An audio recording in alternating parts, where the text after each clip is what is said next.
My name is Steve DeMaio. Where'd you grow up, Steve? I grew up in Southern Ontario. I was born in Hamilton. I grew up in Burlington, Ontario, Canada. You started climbing out there? Yeah, I started climbing on the Niagara Escarpment when I was 14 years old in 1978. You put up a lot of routes out there. I did put up quite a few routes. Yes, I did. Did my first ascent when I was 17, would have been in 1982. So, and with one anecdote there with my first ascent, I'll digress a little bit. One of my early mentors was John Kandorp, and I'd met John. I had just started leading. I was probably leading around 5.5 at the time. And I had read in the Toronto section newsletter, he had given me a couple copies of it from the early 80s, where there was first ascents by John Kandorp on the Niagara Escarpment, and one of them was 5.5. And I went, I can lead 5.5. I'm ready to do a new route. So I spied this line at Mount Nemo. And, you know, there was an early guidebook of the day, and I knew this line hadn't been done. It was an overhanging kind of cracked groove line. And I went up and tried it and got on it, placed gear, you know, boom, boom, boom, you know, grabbed onto the block with both hands. It pulled off, and I took a 20-footer. Missed my belay, missed the ropes, so I took a leader fall on my first ascent because of loose rock. You know, kind of dusted myself up, went back up and finished it, and it was like heroin for me. Oh my God, it was like heroin. I was on fire, and that began a quest for new ground, pioneering adventure on the Niagara Escarpment that went from 1982 to, I believe, my last first ascent on the Niagara Escarpment was in 1987. And I was involved with Pete Zabrock, John Kandorp, and myself. We were probably involved in, 150 or 200 first ascents on the Niagara Escarpment. It's also where I began my rope soloing exploits. And I started doing first ascents, ground up, on site on the Niagara Escarpment rope solo, as well on the Niagara Escarpment. So I honed my rope solo technique on these 100-foot cliffs before I arrived out here. And there's a interesting digression. I don't know, maybe it's too much information, but in Royal Robbins' advanced rockcraft, he had a description of what they called the Steve Barnett rope solo system. And it involved a prusik and a chest pulley.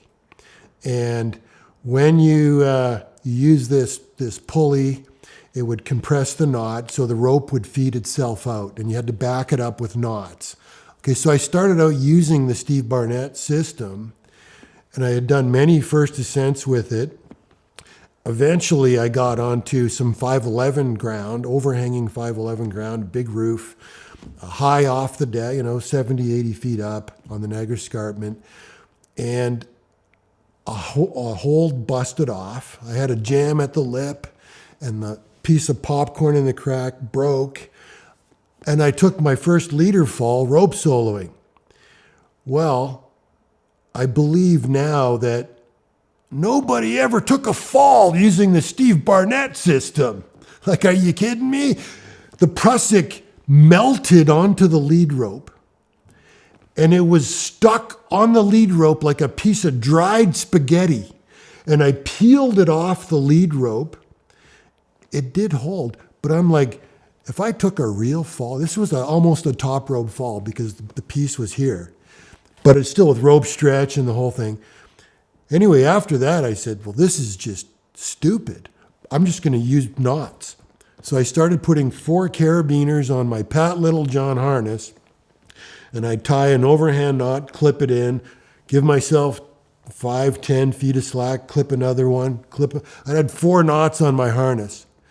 And ultimately, I refined that technique, and ultimately, that's what I used in the Yosemite. That's what I used on YAMNUSKA. That's what I used on the South Face of Fable. This system of tying and untying knots on ground up to free climbing at 510. So you're finding stances and just like untying these knots. Oh yeah, you're hanging on. Well, you just got to hang on with one hand, and that's why I was using an overhand, because you could tie them with one hand. And I also chose not to use locking beaners, which some people would be twitching, like, "Oh my God, that's so dangerous." I'm like, yeah, but I'm going to be spending my fucking day undoing and undoing. You know, like, are you kidding me? So I would always leave two beaners with 2 knots. I'm like, okay, well, the chances of 2 coming unclipped is not 0, but it's very low. And then I would retie and add, right to left, and then I'd retie the 2, and then use up the 2, and then move the beaners to the other side, and kept, so it was a lot of, rope gymnastics. And then, you'd place a piece and you'd go, okay, well, I am not going to get a piece for 15 feet, 20 feet. So you know what? I'm just going to give myself 20 feet of rope, clip it in, climb up, place the piece, clip it, bam. And, you sort of plan your next piece. So you're not, 15 feet out on, trying to undo that knot kind of thing. Makes sense. That makes sense. Just backtracking a bit here. What brought you to the Rockies? What brought me to the Rockies?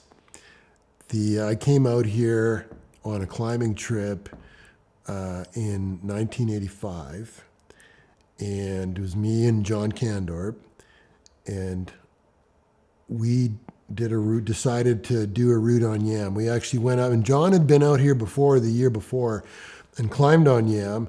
We decided we were going to go do Forbidden Corner, and we hiked up to the base. We didn't have Ursa's guidebook at the time. All we had was a descriptor that we'd photocopied at one of the climbing shops in town, and it talked about this house-sized block at the base in Ursa's book. And we're walking around like, what the hell is a house-sized block? And we're looking, and we could not find the route. And so John says, okay, look, you know what? I climbed Pangolin, a few years ago, or last year. Let's go do Pangolin. So we went over to Pangolin and climbed Pangolin. And so I led the first pitch. So at this point, this is 1985. So I've been involved in hundreds of first ascents on the Niagara Escarpment already, okay? We go and do Pangolin. And so in 1985, crags like Rattlesnake Point, Buffalo Crag, even Nemo, you really had to, Nemo not so much, but Buffalo Crag and Rattlesnake, if you were looking for new ground, you had to have a creative eye for a line, because the old guard had done a really good job. So when you went to Buffalo Crag, you really had to have an eye for a line. So I'm up at the top, the first pitch of Pangolin, second pitch of Pangolin, and I'm looking down at these beautiful walls of limestone going, Jesus Christ, this is a candy store. I'm coming back. I'm coming back to Yam. This is a candy store. And we finished the route. And so that's, so I went back to Ontario. And of course, we drove further down the Bow Valley, and I'm looking around and I'm going, Highling Peak, Wind Tower. There's these 1,000-foot, 1,500-foot walls, no roots on them. I'm like, are you kidding me? Are you kidding me? This is the limestone Yosemite in 1950 when nothing had been done yet. And so I was on fire already. And I remember telling a buddy, actually I had said, to Dave Smart, and Dave Smart, you may have heard of him, one of my early mentors from the Niagara Escarpment. I didn't have a lot of contact with Dave, but I had some, and he was an early mentor. And of course, he had written the first guidebook, or one of the early guidebooks to the Niagara Escarpment. So I would always give my new routes to Dave, handwritten descriptions on stuff. And I had said to Dave, I want to go out to the Canadian Rockies. I want to go out to the Bow Valley, and I want to treat the Bow Valley like the Niagara Escarpment. It's a candy store of new ground. And he, he'd been out to the Rockies, and he had a little consternation, like, well, it's kind of big leagues out there, Steve. Like, it's kind of like, that's kind of the big boys. That's the playground of the big boys. Like, he was a few years older, a lot more experience than me. And so he was kind of giving me a note of caution, which was, certainly valid, but it didn't stop me. I'm like, okay, well, I want to go out here and I want to do new routes. That's what I want to do. And I was on fire. So then the next year, I came out for the summer in 1986. I jumped in my car and drove, it was the first couple of days of May, and I drove through snowstorms, and I arrived in Calgary on Saturday at 11 o'clock in the morning. What was the gear like when you first started climbing on YAMNUSKA? On YAMNUSKA, so I'd come from Southern Ontario. I'd been to Yosemite. We were still climbing on a single 11 mil. I hadn't learned about double ropes yet. We hadn't learned about double ropes yet. We had a rack of wild country stoppers. So the banana shape had been invented. Our rigid stem friends were invented. We had at that point, we would have had a full rack starting at a half size, one all the way up to 4. We were experienced enough to know that there was the odd crack that wouldn't take a friend well. So we still had some hexes on our rack. We probably had an 8, a 9, and a 10 Chenard hex. And that's what we initially climbed on YAM with. We didn't take a hammer with us on those established routes. When I arrived the following year and started to get involved with the first ascents, and I got involved with, so in 1980, I'll start that again. So in 1986, when I arrived, met Jeff Marshall, went up on YAM with Jeff Marshall and Brian Gross. Then I got introduced to double rope technique. We were taking pins. We had a hand drive bolt kit, sky hooks, and by then we were adding almost a double set of wires and a full rack of friends, and then I'd still huck in, a couple of old Chenard hexes. I got a lot of friends who are really jealous about today. They're like, "What are you doing next year?" I was like, "Steve and Maio." They were like, "Fuck, you're the best fucking stories." Like, oh man, you're an absolute legend to so many of us. But you are, man. The stuff you've done, like the routes you've done, are just awe-inspiring and terrifying all at the same time. And dude, you guys are still considered like, obviously, but like, the best fucking hard, bold limestone climbers in Canada.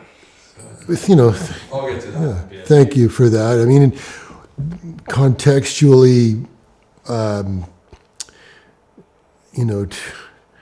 I recall, we had put up Astro Yam and Above and Beyond, and even, Quantum Leap, and we were on 511 ground that was blank, drilling off of hooks. And, we were at the ragged edge of our capacity, okay?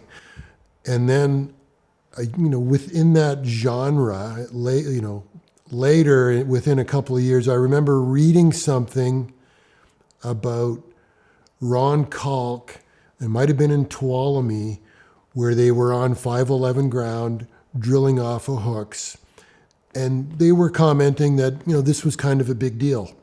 And I remember feeling, okay, wow, like, okay, we're doing that stuff. And those guys are like, those guys are legends. I mean, those guys are like titans. I mean, they had way greater climbing capacity than we ever did.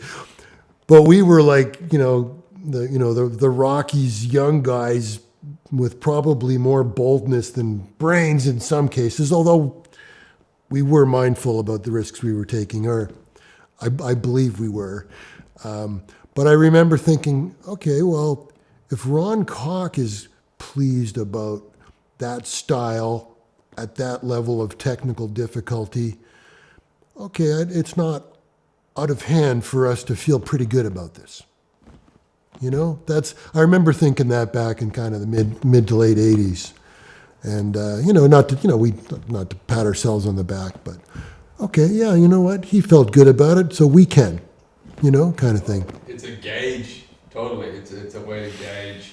And we're always hard on ourselves and we're always our worst critics. So to have like a tangible thing, I think, to reinforce that idea of like, oh yeah, okay. Like, it's almost like a catalyst for belief in yourself when you read something like that. Yeah. So to finish off your question, what kind of gear did we use on YAM? So the early first ascent, the first ascents that we were doing in 1986, we had, a double rack of wild country stoppers up to, I believe they were up to maybe size 9 back then. We had a rack of pins, maybe 6, 8, 9, 10 pins of all sizes, from blades to lost arrows. In some cases, we would take leapers. We also had the Chenard micros, the Chenard micro stoppers, which went from I think 0 to 4 at the time, maybe 1 to 4, but they were even smaller than the number 1 Wild Country Rock. And I remember, Jeff Marshall kind of like, come on, Steve, like, really? You're going to try to place those in our crap rock out here? And I'm like, and this was an ongoing argument, or not an argument, discussion that Jeff and I would have with differing viewpoints back in those days. Whereas Jeff would say, his view was, look, Steve, I don't place crap. If it's not going to hold, I'm not going to place it. And I would say, well, Jeff, if you don't put it in, it definitely is not going to hold. And because of my experience on the Niagara Escarpment with tutelage from John Kandorp, we had taken leader falls on Chenard micros. In fact, so many that our number 3 micro, the wire finally snapped on a route we were working on when I took 6 or 8 falls on. These were 20-foot falls. And finally, the number 3 snapped, and the little aluminum wedge was still in the crack. So the rock didn't break, the cable snapped. And it had started to fray. I think back to it now. Well, we should have replaced it when it started to fray. We didn't. And we just fell on it until it broke. So I grew up with that and mentality, and on the Rockies limestone, you could get a micro in, and maybe it wouldn't hold leader fall, but you might be able to get an 80-pound shake on it. You're just kind of like putting half your weight, a half weight placement, or a body weight, like just now I gotta get a hook down, but I'm pumped, so it's very esoteric. And I remember when Jeff Powder talked to us he interviewed Jeff and Brian and I about the routes from 86. And one of his comments was, you're talking about free climbing and placing gear like an aid climber would talk. I'm like, yeah, absolutely, because that's what it is. That is what we're doing. And we can talk more about that later, placing sky hooks. Man, that last line you said was amazing. Jeff Powder's like, you guys are talking about free climbing, like placing body weight placements, like fucking. I mean, that's what you guys are doing. Yeah, I've got so many. You read. I've got a lot of questions about that. So, got that. Thanks, man. That was great. So in 1983, we did a trip to Yosemite. We spent 7 weeks there. I was with John Candorp and Adam Gibbs and Kevin Lawler. Some of those guys have gone on. They're kind of household names on the Niagara Escarpment. Or John, was one of my early mentors. Adam Gibbs was also a mentor of mine. Kevin and I were peers back in the early 1980s, 1982. We sort of started climbing together, started leading together. We did a trip to Yosemite. Kevin and Adam and I did Washington Column. I was on the bivouac on Washington Column, and I said to Adam, we should try the nose. I was 19, he was 19. We're greenhorns from Southern Ontario. We should try it. So we climbed the nose, and then we did the regular northwest face on Half Dome. And I learned a ton, the big wall systems. Both John and Adam taught me a ton about big wall systems, rope systems, reversing pendulum, seconding pendulums, leading pendulums, which later became a cornerstone of free climbing safety tactics on extreme limestone. Because, some of this stuff is very esoteric. Some of this stuff, who's even heard of it now? Okay? So, who would even do it? He would even consider it. It would not be an issue because you'd drill a 3/8 stainless steel bolt and you'd lower your grandmother off with confidence, okay? So you're out on some windswept, godforsaken limestone wall and you're way out there, okay? It's like, oh, it's not going to go. You got to get down. Okay, so, what are you going to do? If you're climbing on a single 11 mil, you're going to get that crappy knife blade in. And we were remiss. And it's okay, it's going to hold body weight. Well, we could drill a self-drive, but it was kind of against our religion. Like if we didn't have to, we weren't going to do it.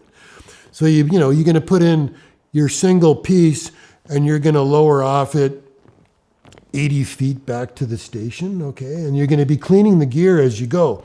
So if you're 10 feet from the belay and the poles, you're taking a 150-foot fall with rope stretch, okay? So bad idea, right? Bad idea. So what do? You climb on double ropes and you position yourself, okay, I'm going to lower off, this on this 8 mil, 9 mil, okay? But I'm gonna get my belayer to take in on the other line. So he's gonna lower me on one line and I'm still gonna be on lead on the other one. So as I'm back cleaning, I'm only ever 5-6 feet from a piece, or 10 or whatever it is. I still have the lead gear in protecting me if that piece fails. And that was, big wall stuff. That came out of big wall tactics. So how to stay safe lowering off a piece of crap that might only be body weight. And then, so what do you do when you're going to lower off a crappy piece, body weight placement? Okay, well, you're going to do the aggressive test on a sling. You're going to jump on that thing. You're going to, and if it's your only, if your last piece is 40 feet down, you're going to hold on to the rock and you're going to jump test it. You're going to do the aggressive test and on it so that it's going to hold some multiple of body weight. And I had recently quit engineering school, okay? And so I had learned that the difference between a quasi-statically applied load and a suddenly applied load versus a shock load. And unknown to many climbers, from a technical standpoint, if you have let's just say it's a steel ball and you have a pin here, okay, and you lower that ball onto the pin, let's say this is a 1 kilogram or a 1 pound ball, and you lower it carefully, you can get it down to 1 pound. You take your hand away, it's 1 pound on the pin. But if you have it sitting on the pin and you pull the pin out, it's 2 pounds. Suddenly applied load. Now you shock load that motherfucker, pardon me. You shock load that piece, and it's multiple of the weight, okay? So when you do that aggressive test, and you're a 200-pound guy, 150-pound guy, you can create 500 pounds, 600, 700 pounds of force. Okay, now you know, okay, you know what? If I just clip the 8.5 or the 9 mil in and I fucking very carefully come down, quasi-statically applied, I got a safety factor of at least 2 times, maybe 3 times, maybe 4. And it gives you confidence to escape off of that kind of serious terrain. And So sorry, just to summarize that a little bit, this is all gold. Just to summarize those, so you absolutely learned skills in Yosemite that you brought back to YAMNUSKA? Yes. The short yes, and then applied further technical thought to the process of dealing with serious terrain with bad protection, but a very rigorous analytical approach. Sure. So in relation to my big wall experience in Yosemite, there was a number of tactics that I took from my big wall experiences and brought back to the Rockies and applied them to ground up first ascents on Mount YAMNUSKA and in the Front Range of the Canadian Rockies. Amazing, thank you, man. Cheers. Yeah, very cool. That's great. Yeah. Tell me a bit about the British invasion, as people like to call it. Like, what did the Brits bring in style, ethics, approach? How did that shake things up on the cliff? Obviously, this is like before but like, what's your kind of take on that Brian Greenwood, etc.? Yeah, so in relation to the British invasion, I mean, the British invasion really started with Hans Moser and Leo Grillmar. They had started rock climbing in Europe. They were very comfortable with pitons in Europe and came over to Canada, came over to YAMNUSKA. Leo and Hans climbed Grillmars. Later, Brian Greenwood was also here. So the ethics were the British ethic. Pitons were okay, sparing use of pitons was okay. In the early days, bolts were still a bit of an anathema. It wasn't until later that bolts became, very sparingly used. Like if you had a really bad belay or a really run out section of rock, there's some of those early routes featured the odd bolt, but it was rare. Then, Chris Perry's era. Okay, well, now they're starting to venture on to some of the more blank terrain. There was the odd self-drive, but same thing, very rarely done. Long runouts on 5.9 ground, or today 5.10. Sparing use of bolts, very sparing. So that brought, into the late 70s, the early 80s, and then I believe, so that was really the call it the British invasion, featured the first use of pitons, and sparing use of bolts, and Clean Pro, that they were quite comfortable using in Britain, had been initially developed in Britain from the era of Joe Brown and Don Willens using machine nuts off the railway tracks. Chenard's invention of wired stoppers and eccentrics. So all of that was being used in the British invasion, and the odd use of the self-drive up until the early 80s. It wasn't until, I believe, 1985 when people started to consider using skyhooks to drill a bolt off of. Yeah, I mean, thanks. That was great. That was a great summary. Yeah, I won't jump ahead to that. I can't wait to talk to you about that, but I'll try and stay on track here myself. Tell me a bit about Brian Greenwood. Who was he? What did he do for specific? Like, he obviously did a lot for the whole climbing story in Canada, but what did he do for the climbing story to start off on YAMNUSKA? We'll start with who was he in, yeah. So, Brian Greenwood, I only knew of him. I did meet him once, I believe, in the late 80s, and he came into the pub, and I think I shook his hand, and we talked, or he had heard of what we'd been up to, and he kind of, shook my hand and said, "Okay, you guys, I got to get out of here. You guys are kind of inspiring me, and I better get out of here before I get into trouble," on some, and then he left. So I only knew Brian by reputation, a driven man, pioneer, boldness. He was bold. I believe he climbed with Urs a bit as well. So Urs spans multiple eras. So I knew of Brian's roots. After East End Boys, we went to look at the wall of Babel where Brian had put the first route up. We never did go back, but we had got a photo of it from Urs on the north face of Babel. So I didn't know Brian. I just knew of his reputation as a rock climber, as an alpinist, as an explorer. How did he influence you and Jeff?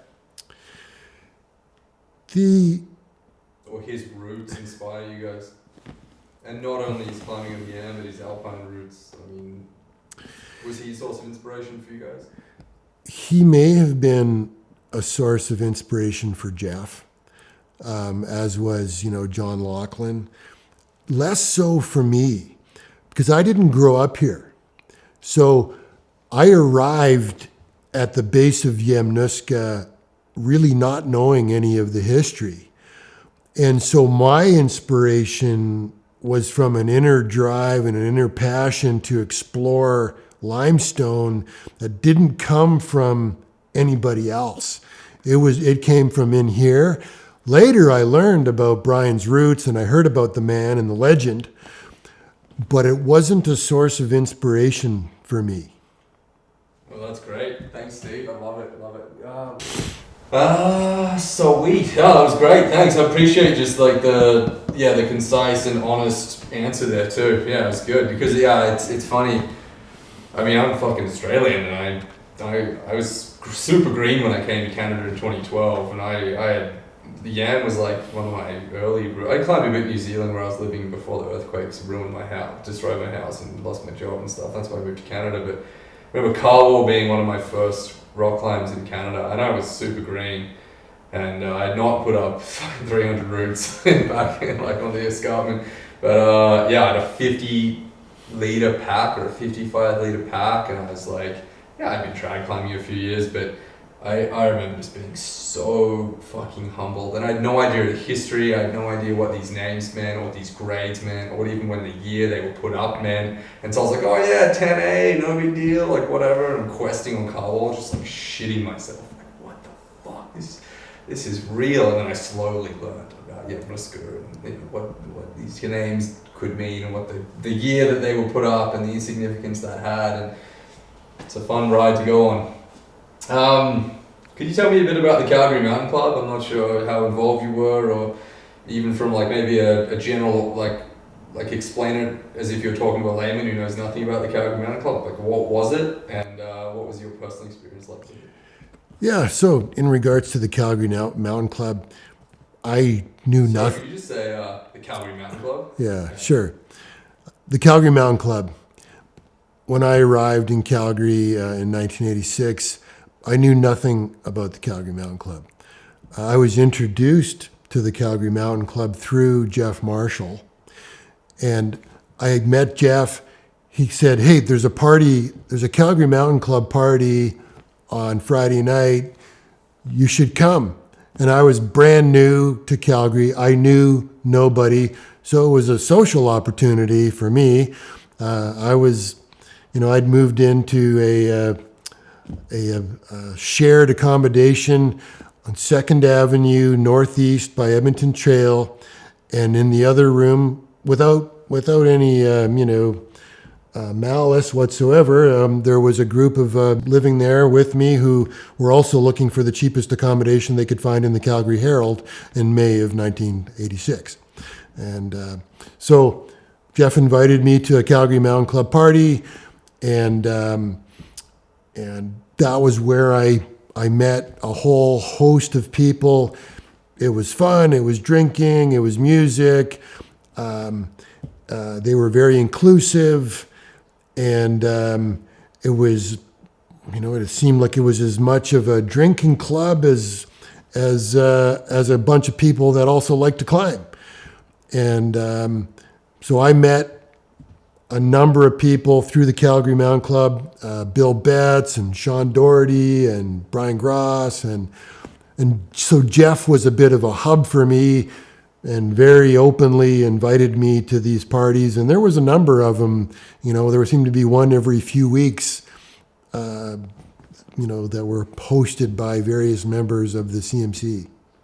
Where were these parties? They were house parties. So yeah, come on over, bring a case of beer and meet some people, and we'll talk climbing. You guys, there's a lot of drugs, like weed and acid and stuff floating around back there? There could have been. I believe there was a few guys that smoked weed. The hard stuff, can't say. For myself, I do recall in 1986, one of the CMCers asking me, "So Steve, do you smoke drugs? Do you smoke marijuana?" And I said, no, I don't. And they're like, "Oh, why not?" And my answer was quite simple. I said, "I choose not to smoke marijuana because I don't want to fuck with my intensity level." I said, if you understood the level of risk that I take on a normal weekend or an evening after work, you would understand that if I was to smoke weed, the risk level and my psychophysical, spiritual, emotional control would be off and I could get killed. That's why I do not smoke marijuana. And they're like, "Oh, you're so intense, Steve." I'm like, no. "Oh, Steve, come on, you're too intense." No, I'm not too intense. I'm appropriately intense. And that's why I'm sitting here living and breathing today, is because of that level of intensity. So not too intense. Love it. So, anyway, those are some of the folklore courses. Yeah, I love it. Thanks for that. And was there, so the CMC, like what, was there a bit of like a pissing contest within it? Was there any rivalries within the CMC or with the CMC and like the Alpine Club or like other people, like I know there's some Banff guys might get into that a bit later, but like, yeah, are there any like kind of like, you know, cultural kind of pivots or events that took place that are of interest, or? Uh, CMC rivalry, I would say no. It was very inclusive. I mean, in that era, there was, there was Jeff Marshall, Brian Gross, there was Dave Cheeseman, there was Bill Betts, there was Sean Doherty. They were all very inclusive. Speedy Smith was there, Chris Perry was there. They were more older and kind of into retirement more by then. But Sean, Brian, Bill Betts, Jeff Marshall were all super inclusive. And in fact, when I met Bill Betts, I didn't know I'd been to a party at his house the week before. He hosted a CMC party, but I was looking for a climbing partner. And I called Jeff and said, hey, I'm looking for somebody to climb with on Saturday. He said, well, why don't you call Bill Betts? Just tell him Jeff Marshall said it was okay to call. And I did, and we ended up going climbing the next day. So there was very little rivalry within the CMC. There was, I wouldn't call it a rivalry, but with regards to the Alpine Club, it was kind of like, okay, well, yeah, those are the punters, okay, Alpine Club, yeah. No. Well, It's still today. It's like, yeah, today. Okay, the Alpine Clubbers, kind of thing. What I did learn, gradually was as I got to know Jeff and we started to, put up our roots on YAM, that there was a bit of call it a rub, if you will, between the Banff crowd and the Calgary crowd. And in some case, later in, kind of 87, 88, that actually became quite animated. There was a group of folks that had said that no way Astro Yam is 5'11", you guys are bullshitting. There's no way you can run it out on that kind of ground. And then at the same time, there was a group of folks who were drilling handholds in Grotto Canyon with a power drill because they claimed they were the best climbers in Canada and they didn't have roots hard enough to train on. Meanwhile, we're kind of going, well, that's a bit of a contradiction. You're adding holds because the roots, you don't have hard enough roots to climb. So, in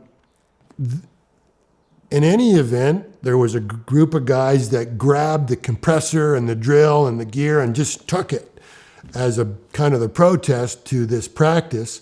It was presumed that Jeff Marshall was the culprit, and these guys surrounded him. I went to his place of employment, Mountain Equipment Co-op, where he was working, surrounded him and threatened him. And then later, I heard about this. Jeff told me, and I'm like, those motherfuckers. I wish I was fucking there. I was a bit of a wrecking crew, back then. Scrapper, I'm like, Jeff was the little guy, right? Jeff was the little guy. He was very powerful, but he was a little guy. And I was mad. I was like, I would have murdered those guys. Like if they surrounded you, Jeff, I wish I was there, man. I would have cleaned them up. Anyways, so there was that, there was a rivalry there, for sure. Kind of the bad mouthing. And I did eventually meet some of the Banff crowd. And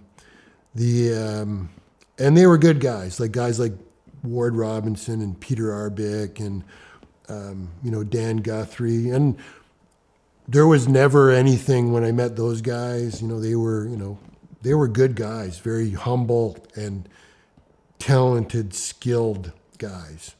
And later, Ward and I did a bit of climbing together, and we did a new route on YAM together, actually.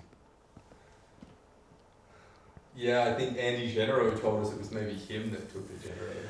Yeah, it was him, but I didn't want to say that in case Andy hadn't come clean. Did you actually give me a line like it was saying it was Andy Genero or something? Because we might delve into this little event. Sure. I mean, if you're comfortable too, like, I mean, you just did tell me who the Banff guys were, I guess, but like, was it Will Gadd as well? Like, was he one of the Banff guys? I don't know. You know what? I don't know who they were. We affectionately called them the Banff guys.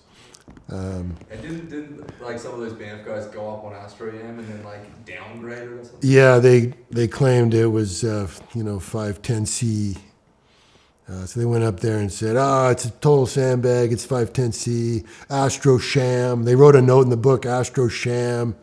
And that would have been in 88. I think that was 88 by then, I think. How did Jeff feel about that? I mean, we were both like, they figure, the commentary that came back was, those guys are glory hungry. They're taking ridiculous risks in order to make a name for themselves.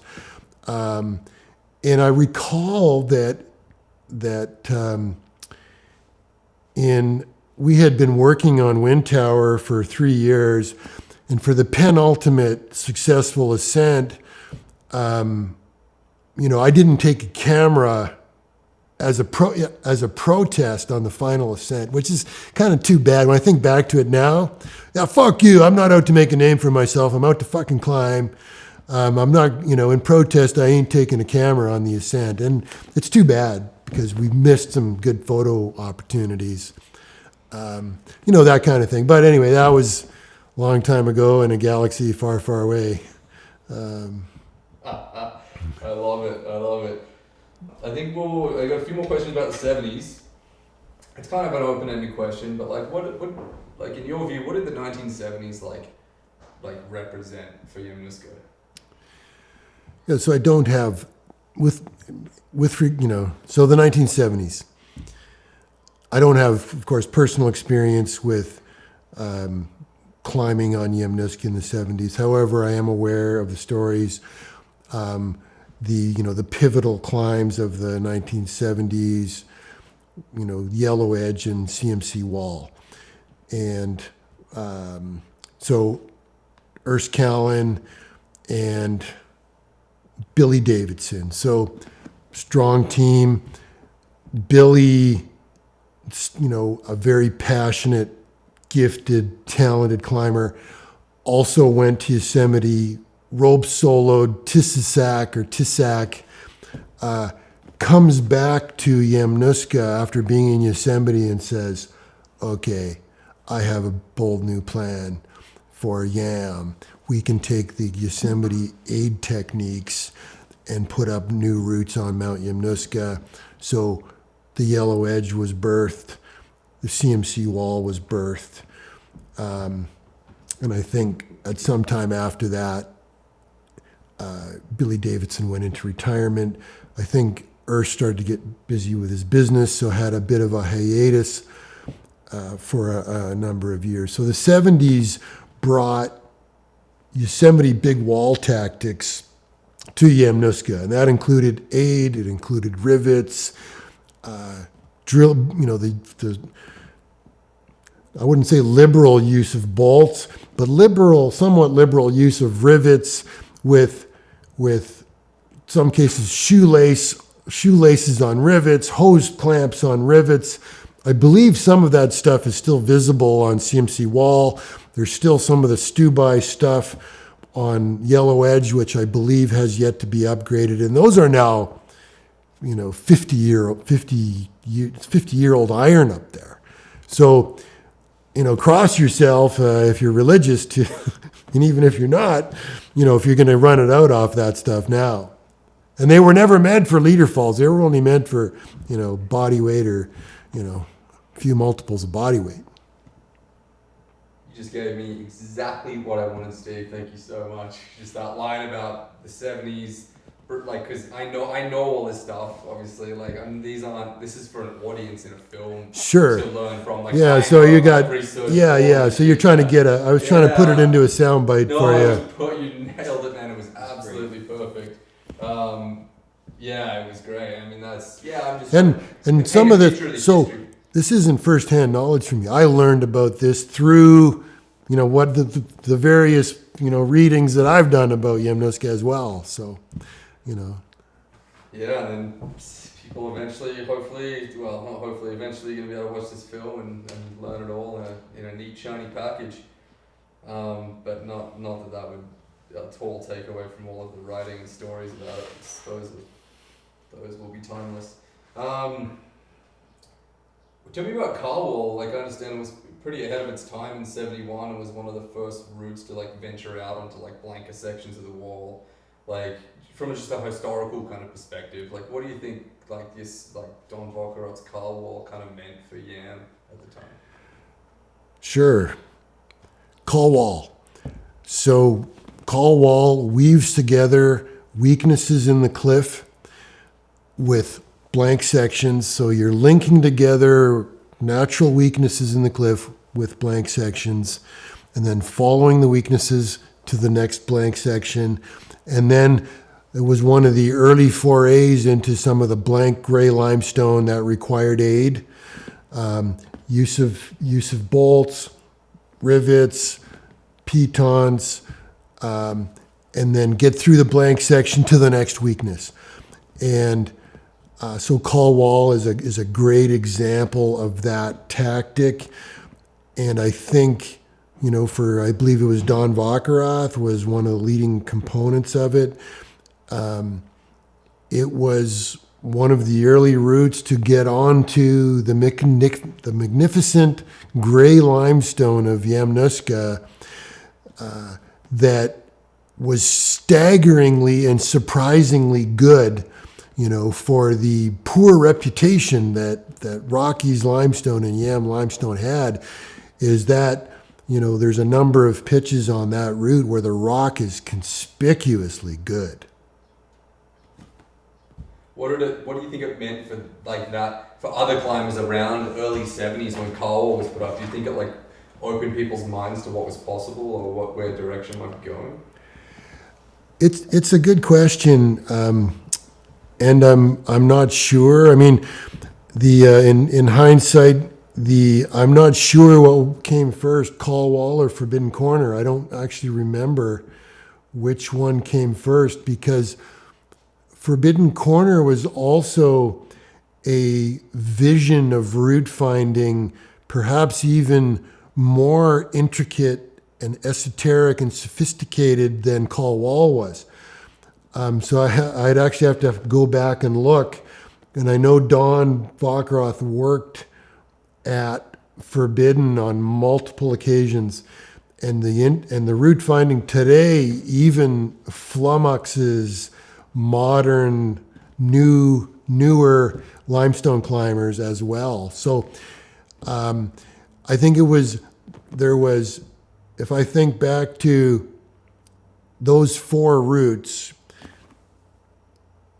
Carwall, Forbidden Corner, Yellow Edge, and CMC Wall. So Carwall opened up a couple of pitches of the gray limestone that were, that newer age genre of the beautiful gray rock.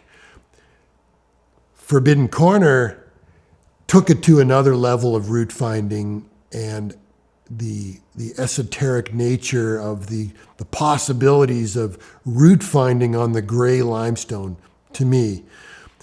Then CMC Wall was following the gray ramps. You're weaving your way through a series of overhangs, almost following the gray rock the whole way. So and yet a lot of it was done in aid, but it was still following the gray rock. It ended up making CMC Wall into a magnificent free climb, a decade and a half later.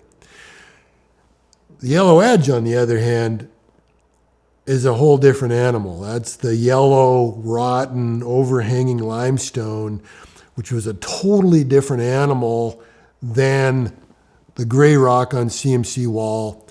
That whole yellow wall, which I have a great affinity for, which everybody else hates, or most people hate.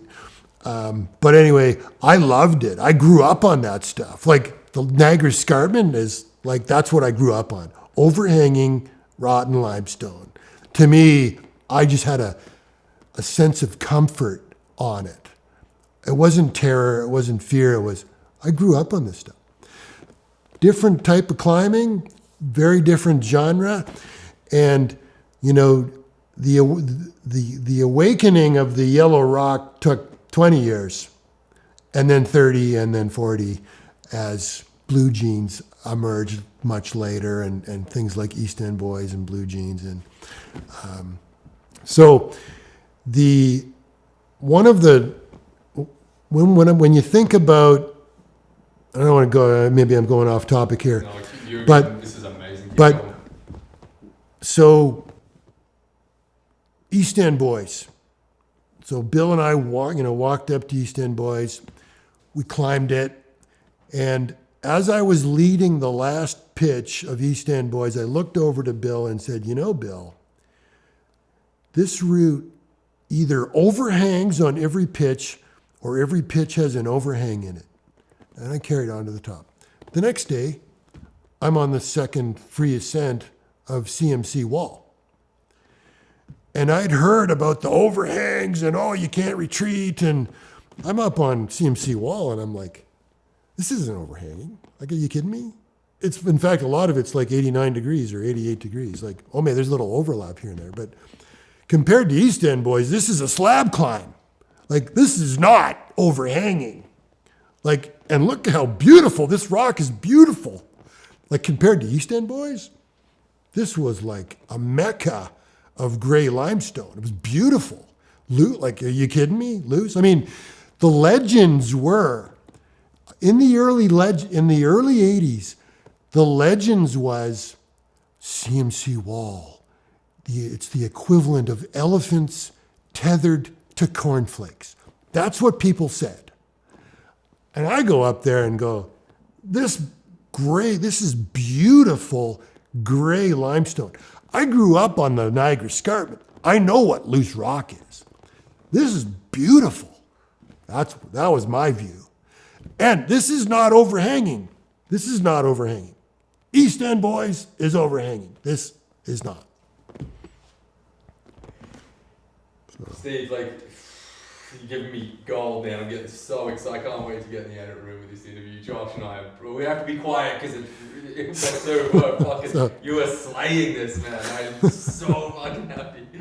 Anyway, and I guess, hopefully, I mean, I have as much passion for the crag as I did in 1985 when I looked at it in 86, 87, 89, 90s. In the 90s, I still have as much passion for the place.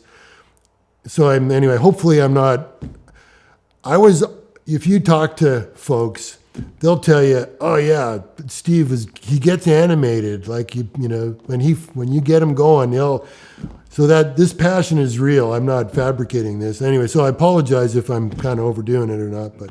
No, dude, not at all. I can tell I never thought for a second that any of this is fabricated or exaggerated. Dude, it's raw and real, and I love it, man. I do it. Like, it's funny, like, these stories, and you guys, and like, it's the classic underdog Canadian thing from the US and Yosemite, but like, so many of the Canadian climbing stories have never been told, right? And that's another huge reason why I want to make this film, and why it's so important to me, is because what has happened up here and like in climbing is so incredibly important and inspiring and interesting, but there's just been virtually nothing told about it. So like, it's exciting for me to make this film, and in a way to like give back to people like yourself and Jeff and Andy, who have established all these amazing routes, who have put up all these lines, that have inspired myself and all my friends viciously to chase routes in the mountains and climb. So it's like, I don't know, it's a bit of I'm excited to I'm really excited to watch you guys watch the film in the Banff Film Festival day. That's almost like the fire that's stoking me up. Yeah, right on. Immortalize and share the stories of all the amazing and outrageous stuff you guys were doing there. Well, I got huge respect for your passion and your intensity for the project. It's you're glowing, right? So it's awesome. Thanks, yeah, Steve. I right appreciate on. that. Yeah. Couldn't be doing it without Josh here either. And thanks, man. That's nice to hear. Thanks. That outline of all those routes was phenomenal. Just want to go into the Callum 34 a little bit, but just quickly, back then sport climbing didn't exist. There was no sport climbing wasn't. Well, I guess no, that's not true. In the 70s or? Sorry, we're still in the 70s here. Yeah. Not obviously in the 80s, but it didn't really exist in the 70s. How do you think that influenced the style of routes and tactics that were being put up on the cliff? Emergence of sport climbing in the early to mid 1980s. So so Jeff, Brian, and I, if you will, we weren't going to place bolts on rappel. And I'd grown up with my ethos from the Niagara Escarpment. It was ground up, on site, no bolts, period. I didn't own a bolt kit when I arrived out here. Then my first time climbing with Jeff Marshall and Brian Gross on YAM was during the first ascent of Astro YAM. And okay, Steve, in order to climb these blank walls, we have to place bolts. So Brian Gross showed me how to place a bolt, on lead. And okay, and I was all over it. I mean, I had been on the Niagara Escarpment, and one of the jokes of the Smart Brothers that they tell to this day is that, Steve DeMaio had to leave the Niagara Escarpment because he was taking 100-foot falls on 80-foot cliffs. Good one. Good one. Reg and Dave, old acquaintances of mine, good guys, right? But they make that joke. I heard that one for the first time not that long ago when I was back there. Yeah, Steve had to leave the Niagara Escarpment because he was taking 100-foot falls on 80-foot cliffs. He needed more room. He had to go out to the Rockies. So, and I did take some 80-foot fall, or not 80 foot out there. I did take some big falls out there, and I did hit the ground a couple times, but I didn't hurt myself because the rope just came tight. But anyway, that's another story. So, my ethos was. Hands okay on the chair? Not reading too loud. Yeah, it's been okay. My ethos was no bolts until I came out here. Sorry, can you just start exactly what you just said? Just starting and just wait a second after I finish talking. Sorry, because I love that sentence. Sure. My ethos when I arrived in the Canadian Rockies, when I arrived at YAM in the Bow Valley, was no bolts. I had grown up with that on the Niagara Escarpment with mentors like John Candor, Pete Zabrock, Jim Fothergill, Chaz Young, who later moved out to the Rockies. So now the emergence of sport climbing, we didn't want to build sport routes, but we liked to climb them. And we honed our skills in Grotto Canyon. We honed our skills at Barrier. Hart Creek was being developed.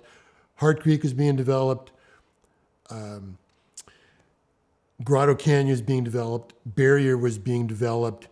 And we honed our free climbing skills at those crags, got strong, got our footwork dialed in, got our technique dialed in, took falls, took hangs, rehearsed, the 511 routes, and then ventured, back onto YAM, ground up with, a trad rack, pins, hooks, and a hand drill to go and put these routes up on YAM. So we used to make jokes, because it was the Lycra day, it was the days of Lycra. I didn't own a pair, but Lycra was associated with sport climbing. And in somewhat a tongue-in-cheek kind of way, Jeff and I would joke amongst ourselves like, well, those were the sport fags or the lycra fags. Yeah, let's go do some fag routes. We gotta, let's go do some fag routes before we head up on Yam. So we had a bit of a banter going on, and yet we totally use those routes as training. The other place we used to train was the Big Rock bouldering. We had a circuit there of about 25 or 30 problems and we didn't use a rope out there. So we didn't have crash pads. So the Big Rock became rehearsal for the big crags because you would climb up and you would climb down. And if you jumped down, it was at your peril because all the landings were terrible there, or 80% of the landings were terrible. So if you jumped down, it was a pre-planned thing. You had to, climb up and do those boulder problems in control and then down climb them. And when Jeff and I were hot, we would climb them and down climb them. Up to the top, touch the top, and then climb down them. And that was rehearsing for the kind of control that you absolutely had on serious run-out limestone where there was no gear. Was, lots of cases where falling off, the phrase falling off was not an option. And that was another kind of ethos which in today's world is also very esoteric and, when I say esoteric, appreciated by very few. In fact, over decades, when I go to a climbing gym, or I have gone to a climbing gym, and I down climb a route at the gym, I would get chided. Well, Steve, why are you down climbing? It's good practice. Oh, wow, well, then you're practicing to fail. And then, of course, with some intensity of the day, I remember I was at the university climbing gym and I was down climbing, and one of the hottest sport climbers in the province came in, and I won't say who it was, came in and said, "Oh, what are you doing? You're down climb. What are you doing?" I said, "Well, it's good practice." "Oh, well, you're practicing to fail." Okay, you've come at me, you've attacked me with that banana now. And so I stopped, and I looked over at him, and I said, "When was the last time that you had run it out 70 feet off of a tied-off knife blade above a ledge that if you came off, you would spend the rest of your life in a wheelchair or be killed? When was the last time that you were in a situation like that?" And he's like practically turned white because he'd never been in a situation like that. And I said, "That is why I practice down climbing. Because in those kinds of situations, falling off is not an option." And then I went back to my training and continued to down climb. But those, people they don't understand. And, I have been, Jeff and I, people believed we had a death wish. They believed we were psychopathic. And I'm like, you have no fucking idea. Just when he leans forward and says he's intense. Sorry, okay. Oh, yeah, no worries. It's all good, but, Am I coming out of focus there? Or? You are a little bit, but I love the intensity. Yeah, No, it wasn't a point for you. You're killing it, Josh. You've got so much monitoring going on over there. 2 cameras and audio. You're slaying it. I was just going to say, if you can give me that intensity in the stories, it's fine. Yeah. But can you stay where you are? Sure, It's okay. all good, So I can't, we can't. it's one of those edge of your seat Oh, things. yeah. You Dude, I don't know. It's raw. There was groups of folks that believed Jeff and I were crazy, that we had a death wish, that we were psychopaths, we were reckless, and, it would make me mad. Are you kidding me? Are you kidding me? You have no idea the level of psychophysical intensity that's required to climb these routes. If you believe for 1 minute that I have a death wish, you are wrong. You are wrong. If I had a death wish, I would be dead already. And, that's, and, it still pisses me off. I got to say, like, are you kidding me? Are you kidding me? If you think I have a death wish, you got to be kidding me. Because I want to just tap into that quickly, because you analyze and you analyze and you philosophize the psycho and the physical state a lot, as and I think we all do as climbers. Especially, I think we all do as climbers who climb alpine routes or climb bold routes or whatever. So I guess it would have been frustrating for someone that thinks about it so much and so carefully and so analytically and so precisely, and that really considers it an art form and like a true discipline, that then have people just think that you were just being dismissive. Yeah, it's totally dismissive of the art form. Like when Leonardo painted the Mona Lisa, let's say, oh, well, that's just a kid throwing paint on the sidewalk. Like, that's not art. Are you kidding me? This is a samurai sport. Like, you know what? It's the highest possible level of skill with the ultimate consequences at stake.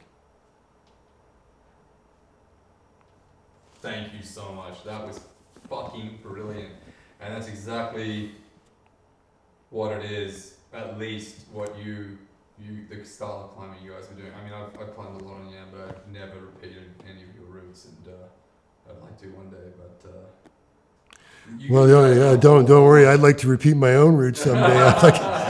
They're out of my galaxy now. Like they're, like... I mean, that's such his life, right? Yeah. I mean, Quentin, I know, is really fired up to because he's a very strong climber. He's obsessed with head pointing right now in Bow Valley. Okay. So he's very interested in your routes and Jeff's routes and Ben Firth's, some of Ben Firth's routes. Well, he should go repeat the Gambler on Rimwall. Anyways. We've talked about it. Not me. That's not my realm. Yeah, that was amazing. I'm gonna go back here. Thanks for that, Steve. This interview is so good. I'm getting what I want that you're scrambling me, which is hilarious in a positive way though. It's good. Yeah. No, in a positive way. Don't worry. But I know I need to hit some of this stuff just from a larger story perspective. So I'm gonna go back to this. Sorry, there's a little funny commentary. I tell stories this way.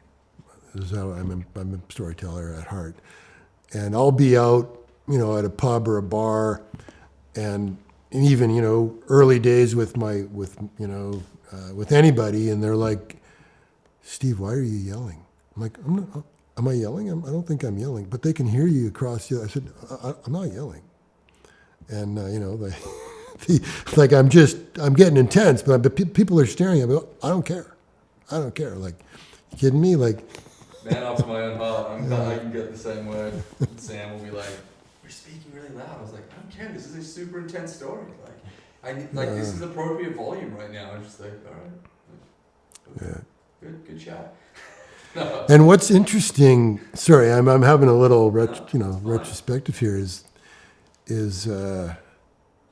it's pretty cool because in my brain, I'm reliving it, and I'm reliving me giving an anecdote in 1986, and it's as alive for me. Like I'm coming alive.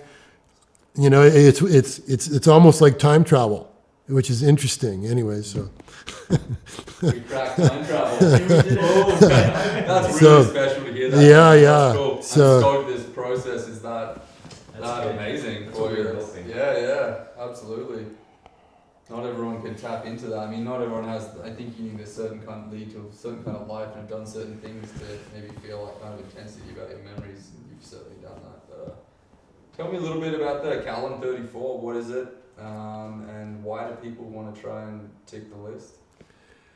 The Callan 34, really the first guidebook for YAMNUSKA that Urs put together. It had, I believe, when it probably came out in the late 70s, maybe it was the early 80s. So it was kind of an encapsulation of all of those great climbers from the 50s, the 60s, and the 70s, probably to the end of Urs's and Billy Davidson's era on CMC Wall and the Yellow Edge. And in a way, it's a bit of a chronology of the history of climbing in the Rockies when you look at all the players that were on those routes, from Urs and Billy and John Laughlin and Brian Greenwood and Barry Blanchard and Jeff Marshall and the young Jeff Marshall, John Jones, the Chris Perry, John Martin.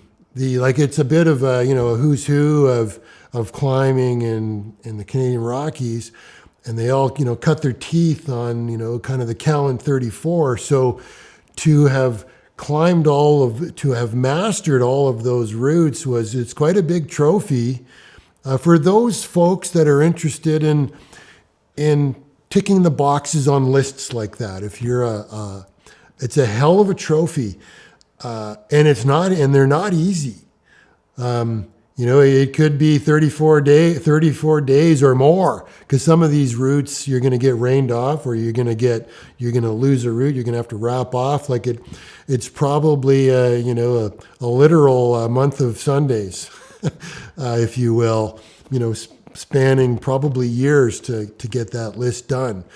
In my own history with the Callan 34, I told you in 1985 I didn't have a guidebook.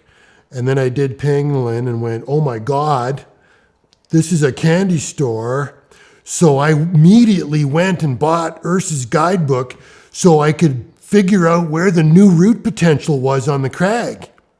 I didn't want to climb any of the established routes. I was looking for the gaps. And there's a bit of, some tongue-in-cheek stuff there in that regard is that, some of my buddies later, I would say, things like, come on, it's not even worth getting out of bed in the morning to do an established route. And then, of course, that would rub some folks the wrong way. And I didn't mean anything by it. I was talking about me personally. It wasn't even an egocentric thing. It was a testimony of where I'm getting the dopamine hit, okay? My quest for dopamine hit. And, a couple of Steve, come on, you're a bit of an elitist asshole. I'm like, okay, well, if that's your take on it, you're totally reading it wrong. That's not what I mean. I mean, I'm getting the heroin from new ground. That's what I mean.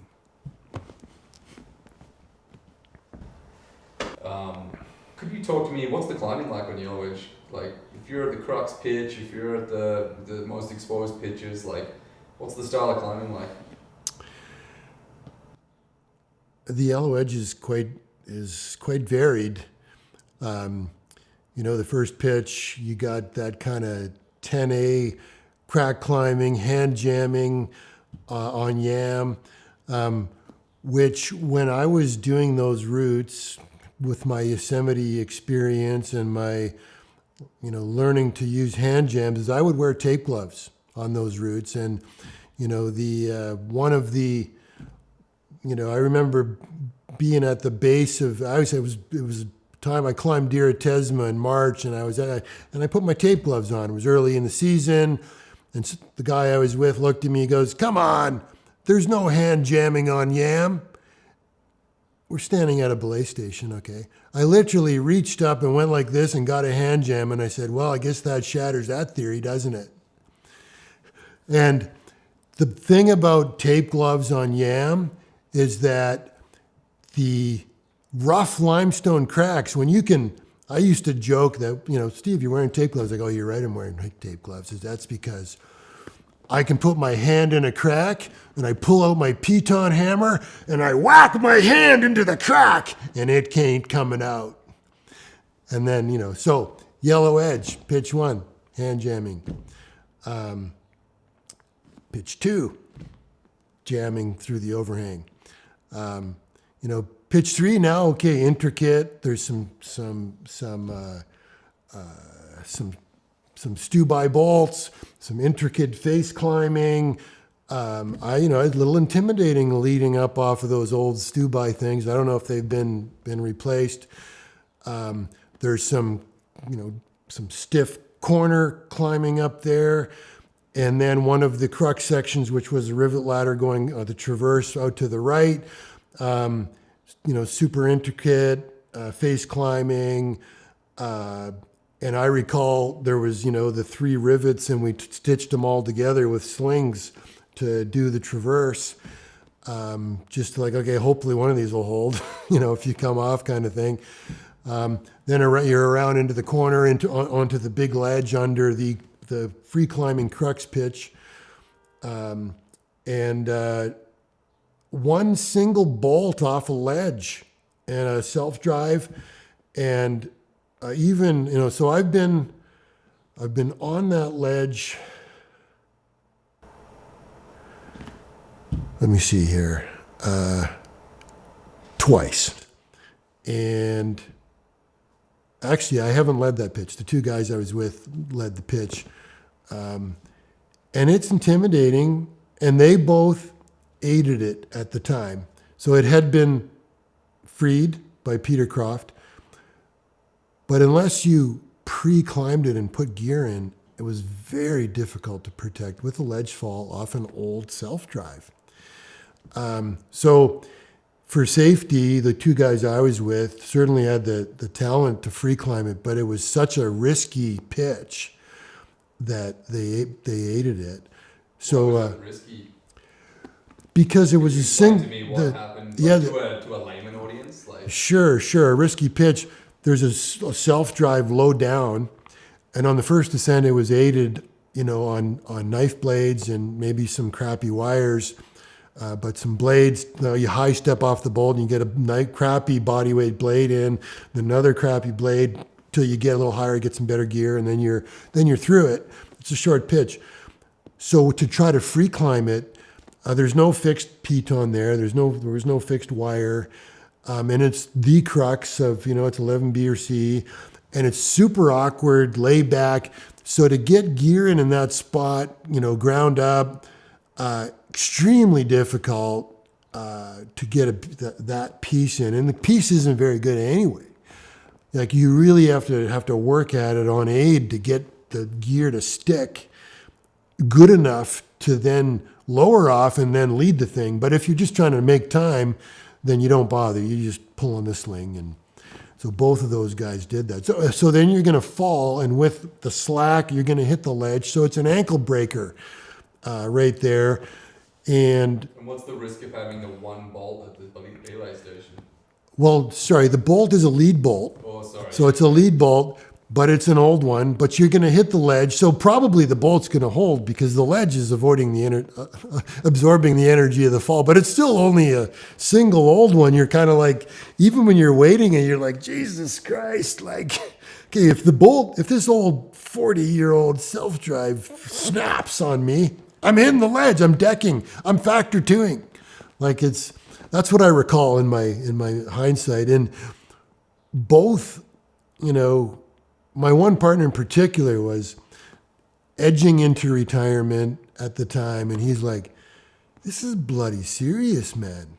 Like this is bloody serious. I don't like this. I'm not having fun up here right now. Like I'm hanging up this thing. I got to place a blade or crappy wire, and this isn't fun." So I'm not sure if there's been some added bolts up there. I believe the story is that Peter Croft went up on aid, put gear in, pre-placed some gear, went down, and then let it clean. I believe that that's the story, if I recall correctly, but my memory is fallible. It would have been the safe approach. What are the upper pitches of climbing like on Yellow Ridge?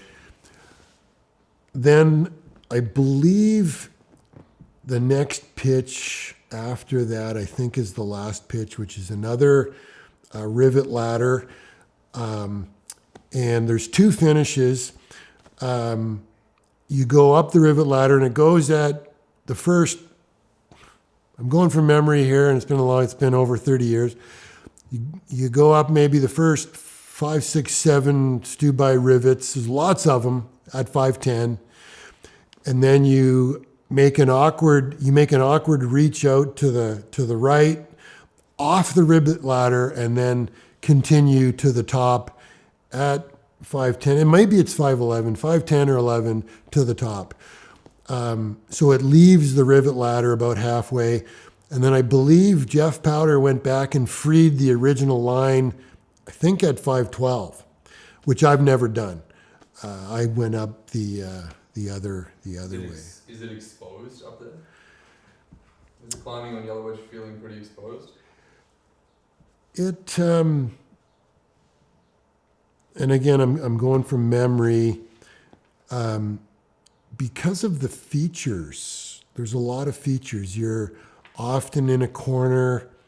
I wouldn't say there's no exposure, but you're working around features, and then you're above ledges and corners, and so it doesn't feel, that exposed in comparison to East End boys, where your sphincter is tight because if you're underneath the big roof and you're knocking loose rock off, they land outside the trail at the base. So on East End boys, you got exposure. And when Andy and I were working on the free ascent of East End boys, and we wrapped off after we freed the big roof, we were measuring roughly, 10 feet out from the wall, 12, 6, and then we do the last wrap. We estimated that the lip of the big roof overhung the base by 50 feet. Like, just keeps doing this the whole way out. So that comment that I made on the first ascent to Bill, wow, this route every pitch overhangs or has an overhang in it. So from an exposure standpoint, it's dramatic. And from a hindsight standpoint, the first pitch was the first pitch of the Yellow Edge. I believe it was Urs that had established the second pitch, and I believe Urs had established a couple of rivets on the third pitch and then retreated. My understanding was that there was a number of groups of folks that had gone up there and backed off the third pitch at the high point. When I went up there with Bill, Can you say, that was perfect, but could you start that with when I went up and did the first free ascent? No, the first ascent. The first ascent. Yes. When I went up there with Bill Betts on the first ascent. I was back, my brain was on Yellow Edge. The first free ascent of Yellow Edge. Yeah, okay, yeah, so. Sorry, before we go to Eastern Boys, could you tell me? Just wrap up Yellow Edge? Yeah, okay, sorry. The first free ascent of Yellow Edge, what? Sorry, because I was relating it to exposure. That's why I was juxtaposing. No, my bad. I was juxtaposing exposure on Yellow Edge versus East End boys. Yeah. Anyway, so which I did. So to finish off on the Yellow Edge, it is a steep route. It doesn't feel as exposed as something like East End boys, where you're literally underneath the overhang for the first 400 feet and going up with less features. You're kind of more hidden in the features, I think, if I recall the Yellow Edge correctly. What was the secret to unlocking the first free ascent of Yellow Edge? Because I understand it was a pitch that a lot of people... I believe that when Peter Croft went up there, and I believe he did the crux pitch on aid first, and then pre-placed some pro, and then lowered off and let it clean. I believe that was how it was done, which... Sorry, that's my bad, Steve. I crossed my wires on history there, sorry, and I misread my question. My question was, I understand you did an early free ascent of Yellow Edge, not the first free ascent. Okay. Sorry about that. I'm confusing you. So, Yeah, and you've explained to me what the climbing's like on Yellow Edge and how hard it is to place gear, so I'm stoked on that. Thanks. Yeah. Unless Okay. you want to tell me any more about your early ascent of Yellow Edge. yeah, we did a mostly free early ascent of Yellow Edge. So my partner aided through that crux section, and then I seconded it clean. So every pitch didn't get led, and in those days we weren't too fussed about it. It's like, okay, well, my partner led it, I seconded it clean. We didn't try to claim an early free ascent. Well, it wasn't entirely free. The individual that led it had used a point or two of aid at that spot. We did free the rest of it, both of us, swinging leads. We didn't lower off and, muck about. It was actually a November day, so it was cold and it was threatening rain. So we were trying to move quickly. And we did climb the thing in 6 hours, which we were pretty stoked about at the time. We booked it. So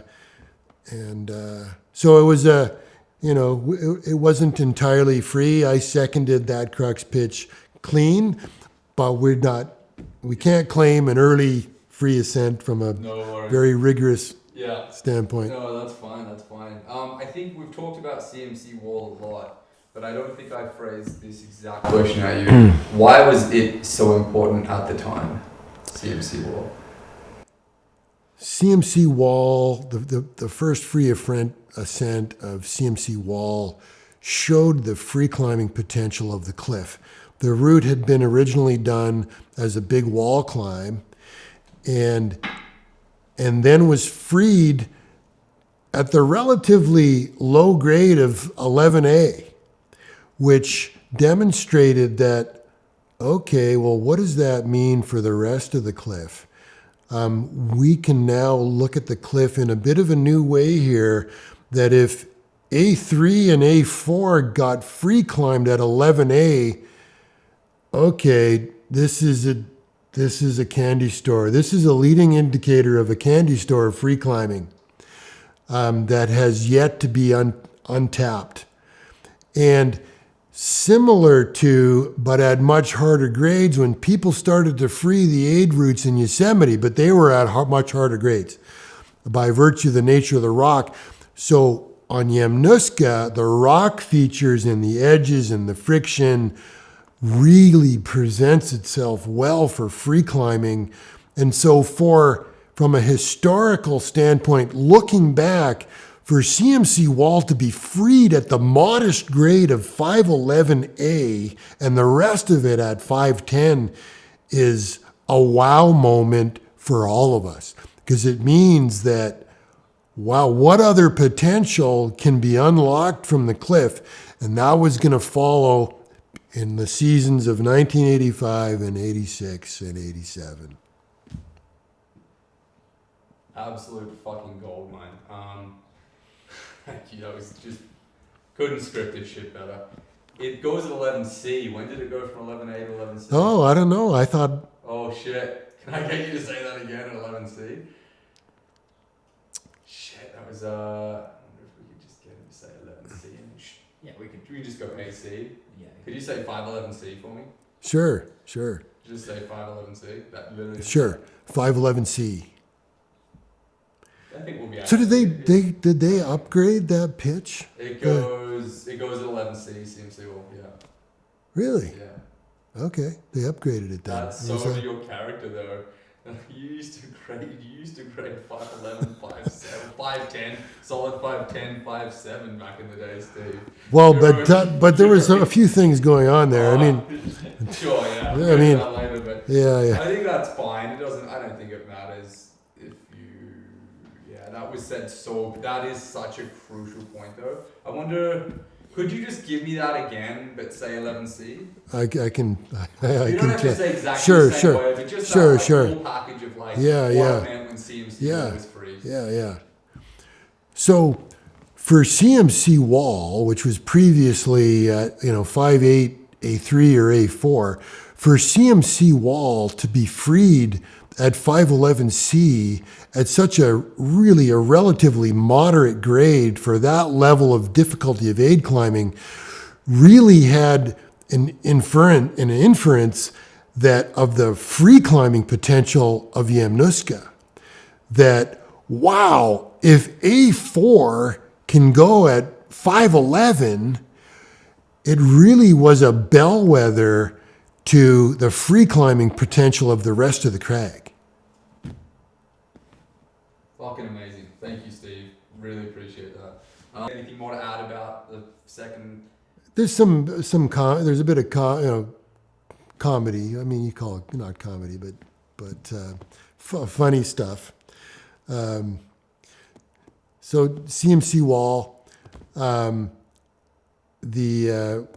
went up there with Brian Gross and Jeff Marshall, and it was the day before I had completed the first ascent of East End Boys with Bill Betts.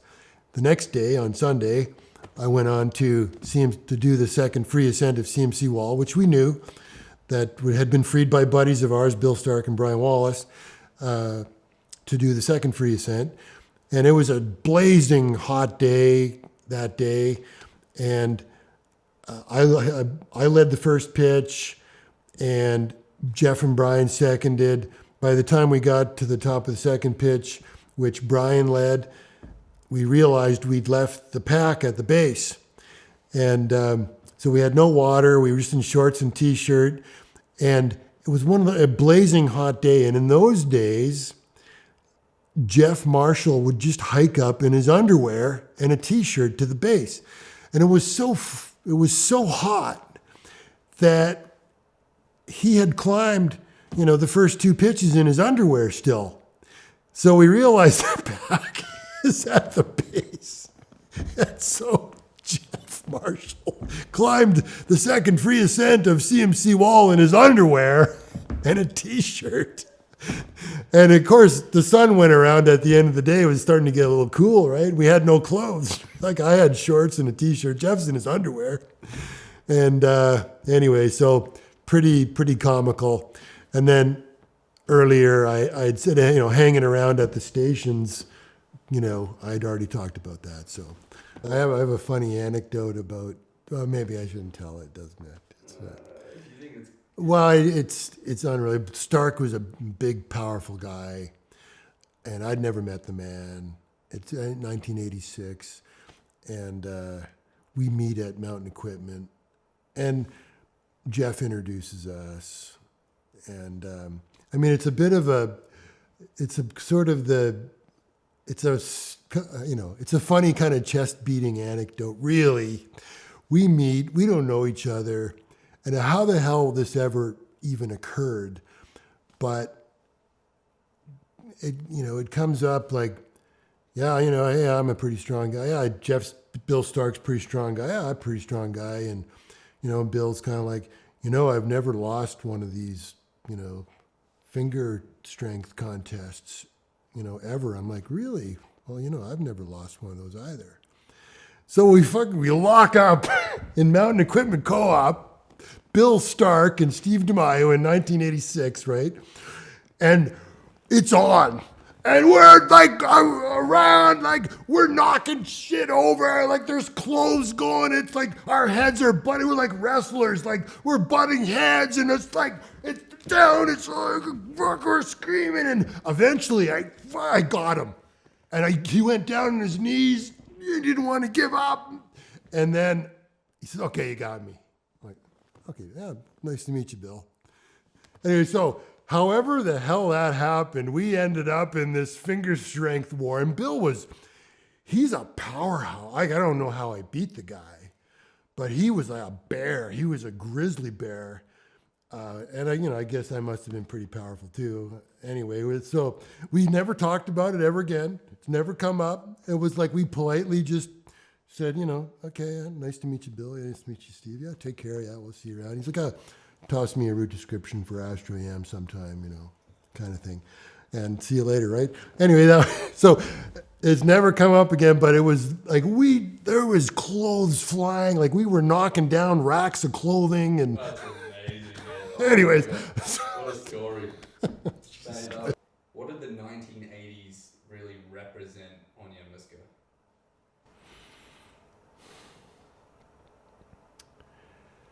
The 1980s on YAMNUSKA represented the opening up and viewing the gray rock on limestone on YAMNUSKA, the gray rock as an amazing climbing medium that now is possible with the revised and new tactic of going ground up on lead with sky hooks to drop a hook onto an edge and then drill a protection bolt.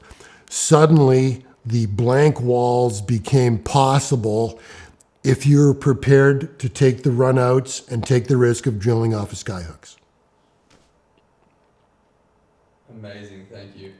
I'm gonna dive into so many points on that, but they're in my questions, so I'm gonna save it for then. So, from a historical standpoint, you may have heard, and I believe it's in Andy's guidebook, the suicide wall. The suicide wall notionally goes from the edge of Deir Tesma over to Ball Rock.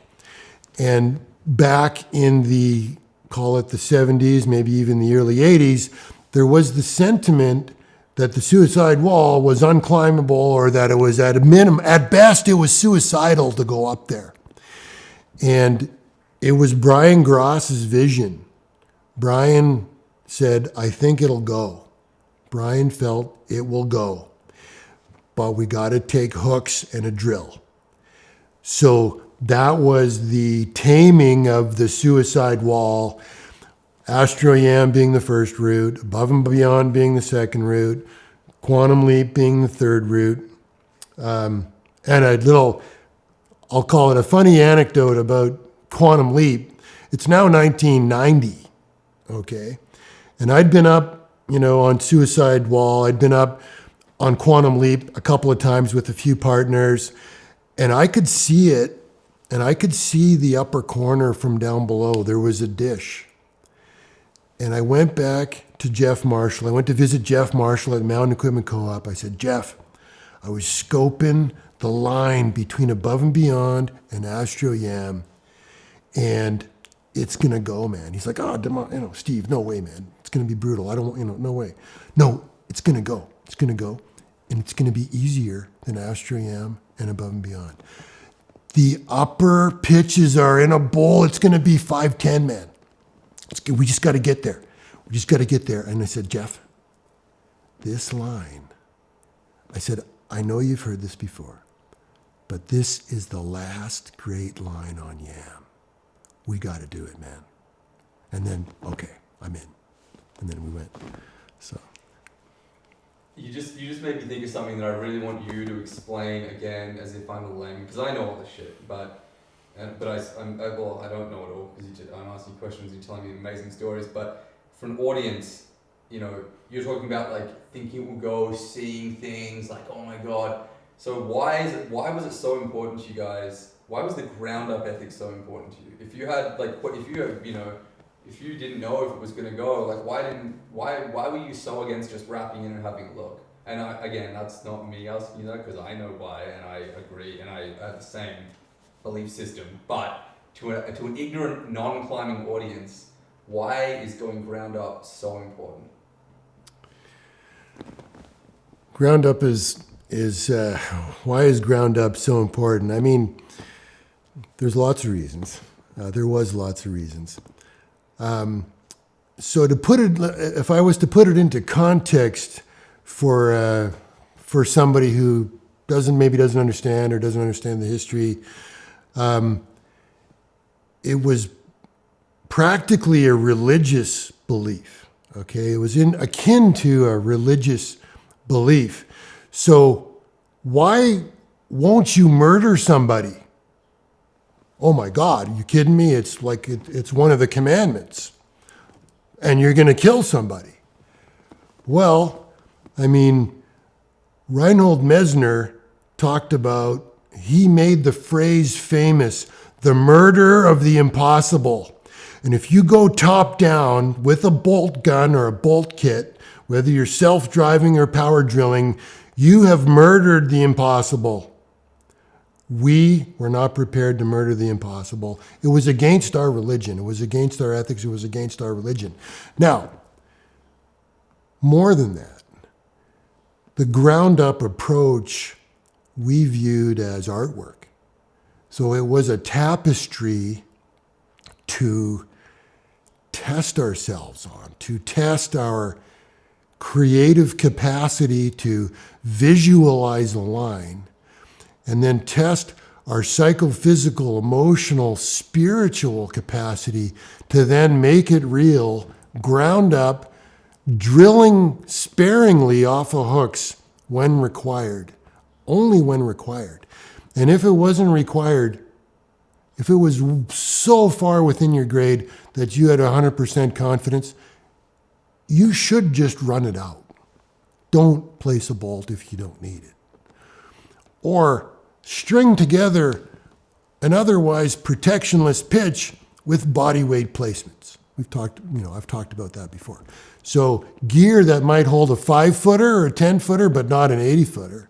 So you can string a pitch together like an aid climber would with body weight placements. What if someone takes a huge whip on a pitch string together with body weight placements? They're in danger of having it zipper, and they can either be killed or be hurt or killed. What's a zipper?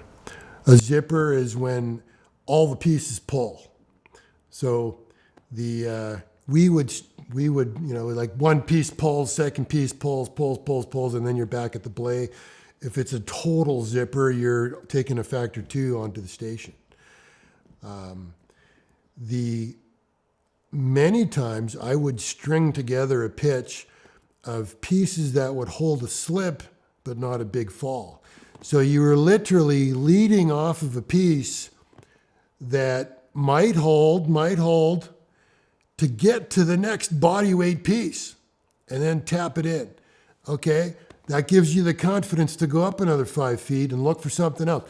You are totally looking all the time. Like, to me, in some ways, I would call it, I'm playing the dentist. And what does a dentist do?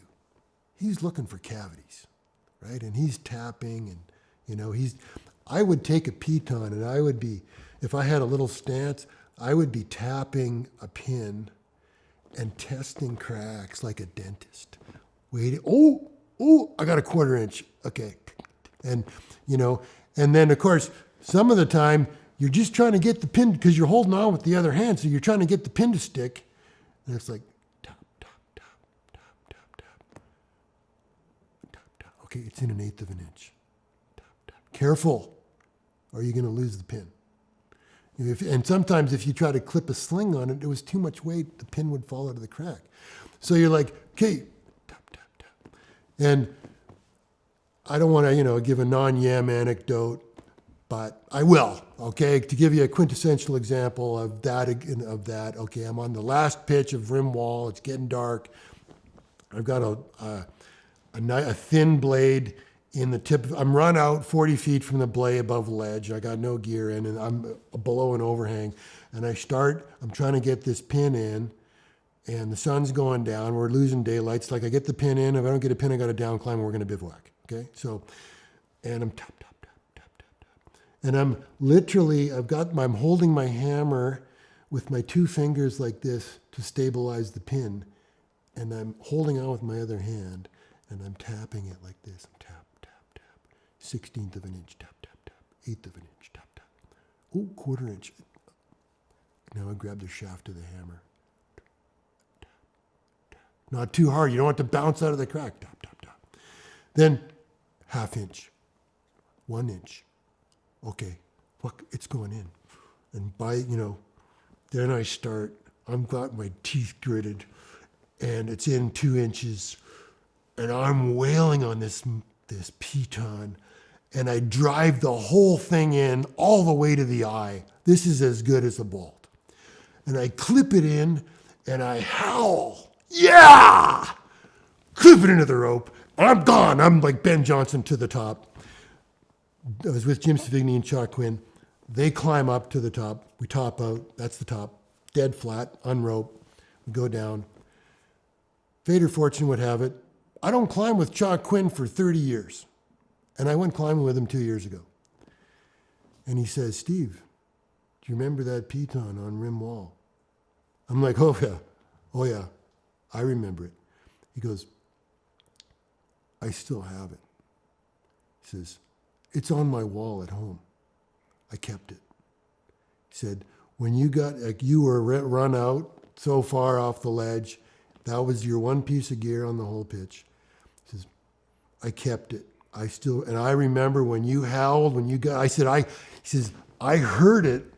I heard the pin going in, ding, like tap, tap, tap, tap, like a mouse. And then bang, bang, and then it started to ring. And it ringed, and you got that thing, you clipped it in. He says, you howled, you yelled like a werewolf with glee. I have the pin on my wall at home. It's the only pin that's on my wall from a lifetime of climbing. So that's how memorable, and I remember that. That was 1987, okay? It's 35 years ago, and I remember that piton like it was yesterday. It is branded on my brain like a Frankenstein, if you know what I mean. And Chalk remembers it too. So pretty intense stuff. That's amazing. Fuck, what a story. Jesus, to myself. But when did you meet Jeff Marshall? I met Jeff Marshall on the first Saturday in May in 1986. I arrived in Calgary about 11 o'clock in the morning, and I didn't know anybody here. And I thought, okay, well, I want to find out about Roots on Yam. And I had been to the Big Rock in 1983, but I couldn't remember where it was, so I wanted to go to Mountain Equipment Co-op to kind of figure out the lay of the land. And so I walked in, said, hey, who knows about rock climbing around here? And they said, oh, there's a guy behind that guy over there with the ponytail, the little guy with the ponytail behind the climbing counter. Yeah, go talk to that guy. And I looked over and I saw the little guy there with the ponytail, and I went, compact little guy. And honestly, I thought, I'd been to the Adirondacks in New York to the climbing store in North Conway, and there was like Jeff Marshall's brother worked at that store. It was another guy with the ponytail, and basically a big fucking attitude problem. He was the God's gift to rock climbing, and so I looked at Jeff and went, oh crap, another one of those climbing shop heroes. But I didn't have any options, so I walked over and introduced myself. Said, hey, I'd like to know about rock climbing around here, and Jeff says, oh, okay, well, then, what do you, I said, Roots on Yam, I'm keen on Roots on Yam. Okay, well, what sort of grade do you climb? And I kind of knew better. I'd kind of, okay, well, boy, I knew about the guys that would exaggerate their grades in the climbing store. So I could often, I could on-site an 11 on new ground on limestone on the Niagara Escarpment. So I said to Jeff, well, I'm reasonably solid 5'10". So I shaved a full grade off what I knew or what I had been able to on-site on new ground, on lead, ground up, on loose rock. And then Jeff says, well, this is limestone around here, so you're going to have to shave a grade or two off of that. I'm like, okay, yeah, right on. So he proceeded to tell me about Deer Tesma and Forbidden Corner, Red Shirt. Oh, awesome, great. I mean, I didn't know these routes, right? Like, I'm brand new. Like, I know nothing about it, so I'm taking notes. And then I go, is there any trees around here? Like, is there any parks, like, with trees? And Jeff goes, what? Yeah, like, parks, like where kids play and stuff, like with trees. And he's sitting there, you could see him, he's puzzled, right? He's like, okay, this guy's asking me about Yam. He's asking me about the Big Rock. He goes, yeah, they're all over the place. Okay, yeah, no, I'm just, I want to set up my backer ladder to train. And then this look of like, oh, what, Jeff's in his mind's, we talked about this later. He's like, okay, I understand now. Like, it's clicking that all is not what it seems with this guy. And so he's like, hey, I'm going out to Okotoks to go bouldering after work today. Do you want to go? Oh, I'm all over it. Okay, be here at 5. So, met him at 5. We went out to the Big Rock and had our first bouldering session within 5 hours of meeting each other. That's how I met Jeff Marshall. That's amazing. I love it. Then how quickly after that session on Okotoks did you and Jeff start climbing together on Yam?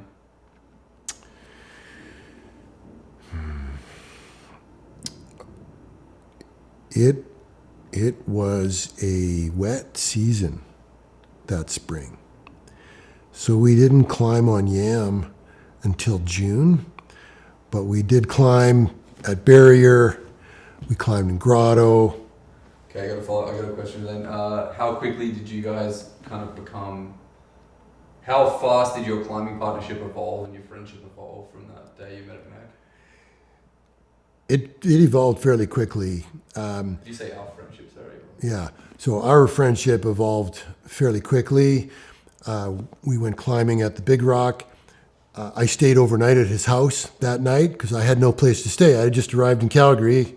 I had $200 in my pocket, and that was it. So I had no place to stay. So we drove out to the mountains. We went to, it was pouring rain, so we went to Wasouch. We spied out something down one of the creek beds, and we hiked partway in to scope it out. I'm like, that looks like a hell of a limestone buttress down there. So we walked into creek in Kananaskis there.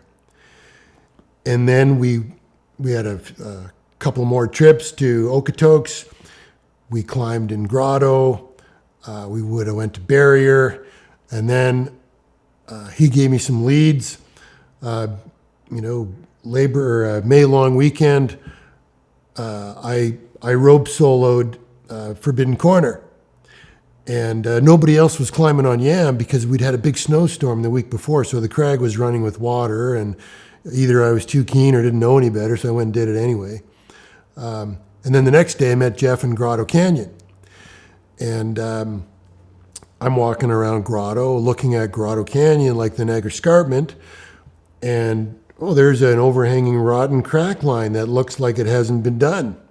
So I rope soloed it, did a first ascent, ground up on lead rope solo on this sort of 50-foot crack line, hand crack. And as I'm wrapping off cleaning it, who happens by but John Martin, who I'd never met. And he looks up at me, looks up at the crack, and he says, "Oh, it looks like a Rockies classic, dripping with loose rock."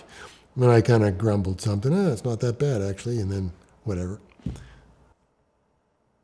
How would you describe Jeff Marshall?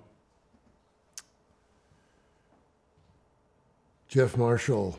And I guess during that raging period you guys had in the 80s, like how would you describe him then? Jeff Marshall, super fit, super strong, intense guy.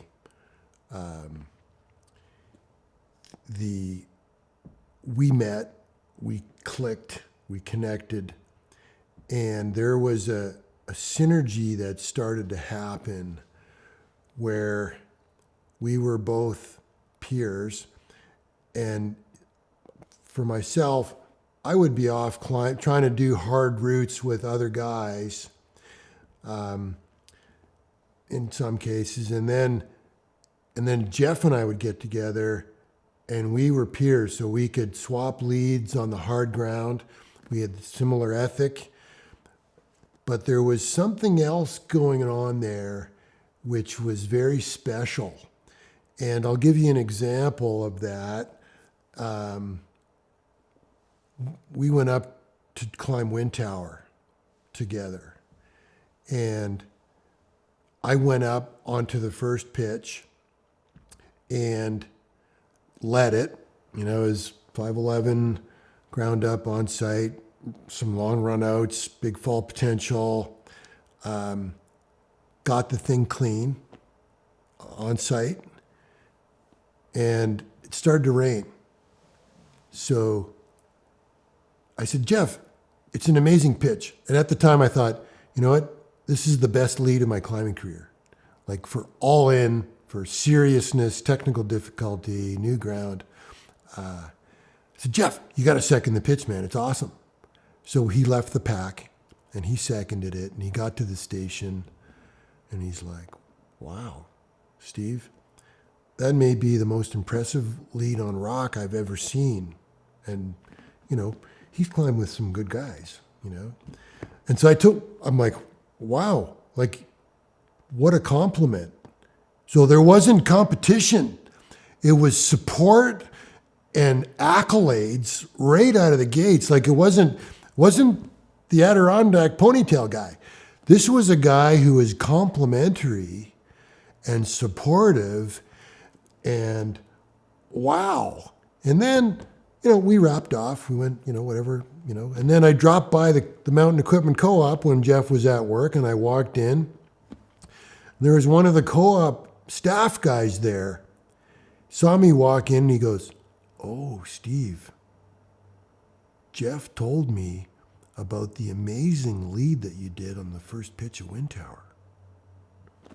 And to me, this was like, holy crap. So not only did he give me an amazing compliment face to face, he went around to his buddies and said what an amazing lead I did. And then that became part of our ethos together, was this mutual complementary thing. There was no competition. It was all about the power of our synergy in combining our gifts together. And Jeff was a master of, you know, the blank and the run out. And he had a gift for it. I could do it. Jeff had a gift. My gift was more in the steep, overhanging, rotten crack stuff, where I was, you know, I'd stitch the hell out of it with bodyweight placements just to get through loose rock and whatever. So we had this complementary skill set, and we never had a harsh word. There was never any panic in our voice. It was always 100% support, and the kind of thing where, as another example, you know, Jeff's worn out above a ledge and it's going to be a helicopter ride if he blows off. And sometimes you can get caught up in your own head when you're on that kind of train and not realize the danger you're in. So the kind of support was, you know, we called each other James, which is another whole story, but I'd say, hey, James, and he'd be like, what? You know, that's not a good place to fall. And he'd go quiet for a second and say, I know. But it wasn't meant, it was meant as, remember, don't fall here. It's a helicopter ride if you fall. But it was coming from a place of support. And then I would second the pitch and get up a pitch that Jeff had led that like, you know, the second hard lead on Above and Beyond was a 6-hour lead, right? So I'm belaying the hole. Anyway, I climb the thing. I get up there and I'm like, James, I'm going to kiss you. I'm going to fucking kiss you. And I'm going to give you a hug. He's like, what are you talking about? Give him a big fucking bear hug and a kiss. I'm like, that was one hell of a lead, man. Like, wow, that was amazing. Did you know that was 6 hours? He's like, no, I had no idea. So that was the kind of synergy, support, you know, almost like a, you know, I don't want to say a male love affair almost, but it was like this affinity, you know, a bromance kind of, but about rock climbing. And it was like this total support, you know, complementary gifts. And then we inspired each other too. So when we got together, we would get a gear and we'd both perform, you know, 10 or 20% higher than we normally would with other folks. So it was a magical thing. And then we'd inspire each other. Like he'd come up with a line, or oh, what about this line? No, I got to go do that one. So that was the nature of the partnership. He described you as nitro and glycerin. Jeff did, or sorry, Jeff described us as nitro. Okay. So did you interview Jeff yet, or? No, yeah, oh, okay. flying to Victoria in 2 days. Okay, right on. But he sent me an email, and it was a piece of writing, and it was he described you as nitro and I can't remember the line he used. He's a great writer as well. He wrote something like Steve was nitro and I was Steve and I were like nitro and glycerin. The only catalyst we needed was like rock climbing. Put a piece of like rock that. in front of us. That was such a good line. Though. It was, but thanks, man. That was a great description, and thanks for explaining the brotherhood there, and then where that energy came from. It's because my God, was it energy? When did you meet Andy Genero, and how would you describe Andy? I will just quote you before you go on to that, maybe to give you. No, I'm not looking for anything exact. I just want what you think. But you did once describe him as a pit bull in climbing. Yeah, climbing pit bull. Tell me about Andy Genero. Yeah, I met Andy Genero for the first time at the Big Rock at Okotoks in 1986. And I'd just come from, and Andy was also a painter at that time, and I was working for College Pro. I had paint all over me. And we just started talking at the crag and sharing, a couple of stories about our weekend. He asked me how my weekend was. And as fate, it was fate or fortune, I guess. It's June 1986, and he says, "How was your weekend?" I go, I was pretty good. I endeavoring not to play the role. I said, I was up on Yam, and sort of like, well, what did you do on Yam? Oh, I was up there. We did missionaries, Caldwell, and Smeagol. Oh, okay. But I thought that's pretty good, right? Like, we had a good day, And okay, well, what did you do on Sunday? Actually, I was with Jeff Marshall and Brian Gross, and we did the first ascent of this route called Astroyam. And Randy's like, "Oh, okay." Yeah. Okay. Oh, well, I finished some routes in Carrot Creek on the weekend, whatever, kind of thing. Anyway, so I wasn't trying to, he was asking. I wasn't trying to hand wave, right? But it's perhaps one of the greatest weekends of climbing, one of the top great weekends of climbing of my climbing career that Andy happened to ask me about. So that's how we met. Now, we didn't climb together until in fact, the first time I ever tied in to a climbing rope with Andy was in 1988 on the North Face of Lougheed. And after, Brian had been killed. And so you had to, I'm sorry, we'll go into the Lougheed stuff in a sec, sorry. I apologize if it's breaking up the flow of the conversation. But sorry, yeah, that's fine, but okay, so you hadn't climbed with Andy until then. Okay, that's really interesting. Holy shit. And then just quickly wrap up Andy. How would you describe Andy? Andy, he is always keen, and I have been in and out of retirement several times, and I'm back in retirement. Andy didn't stop. He kept going. Like, we're talking about, I met Andy in 1986, okay? That's like 30, however many years ago. And I went into retirement. Andy kept going. And you may not know, but Andy has developed something like 3,000 pitches or something crazy. It's in the thousands of pitches in the Canadian Rockies in Western Canada. He never stopped. And he continues to climb more or less at the grades that he was climbing in his prime, still today. And if you bump into him, I was out and I put up 10 routes at Moose Mountain, like last week. in 2022. And I mean, I have had, cycles of mania and introspection and periods of long periods of introspection where I was doing other things. Andy does not suffer from that. He is like, you might say he's just mania, flatline mania. And people have said over the decades, is there 2 or 3 of that guy? Like there must be 2 or 3 of him wandering around because nobody could possibly do as much as him. And I recently nominated him this year for that, Summit of Excellence Award in Banff. And I told him I said, Andy, I'm going to ask you some cryptic questions like your address and stuff. And if you're wondering, it's because I'm nominating you for this award and you deserve it. Okay. And he had, he kind of hummed and oh, okay, well, thanks, Steve. Yeah, I probably won't win. Yeah, politics and whatever. I'm like, well, you deserve it. I can't think of anybody that has made a greater contribution to Canadian climbing than you, to Canadian rock climbing.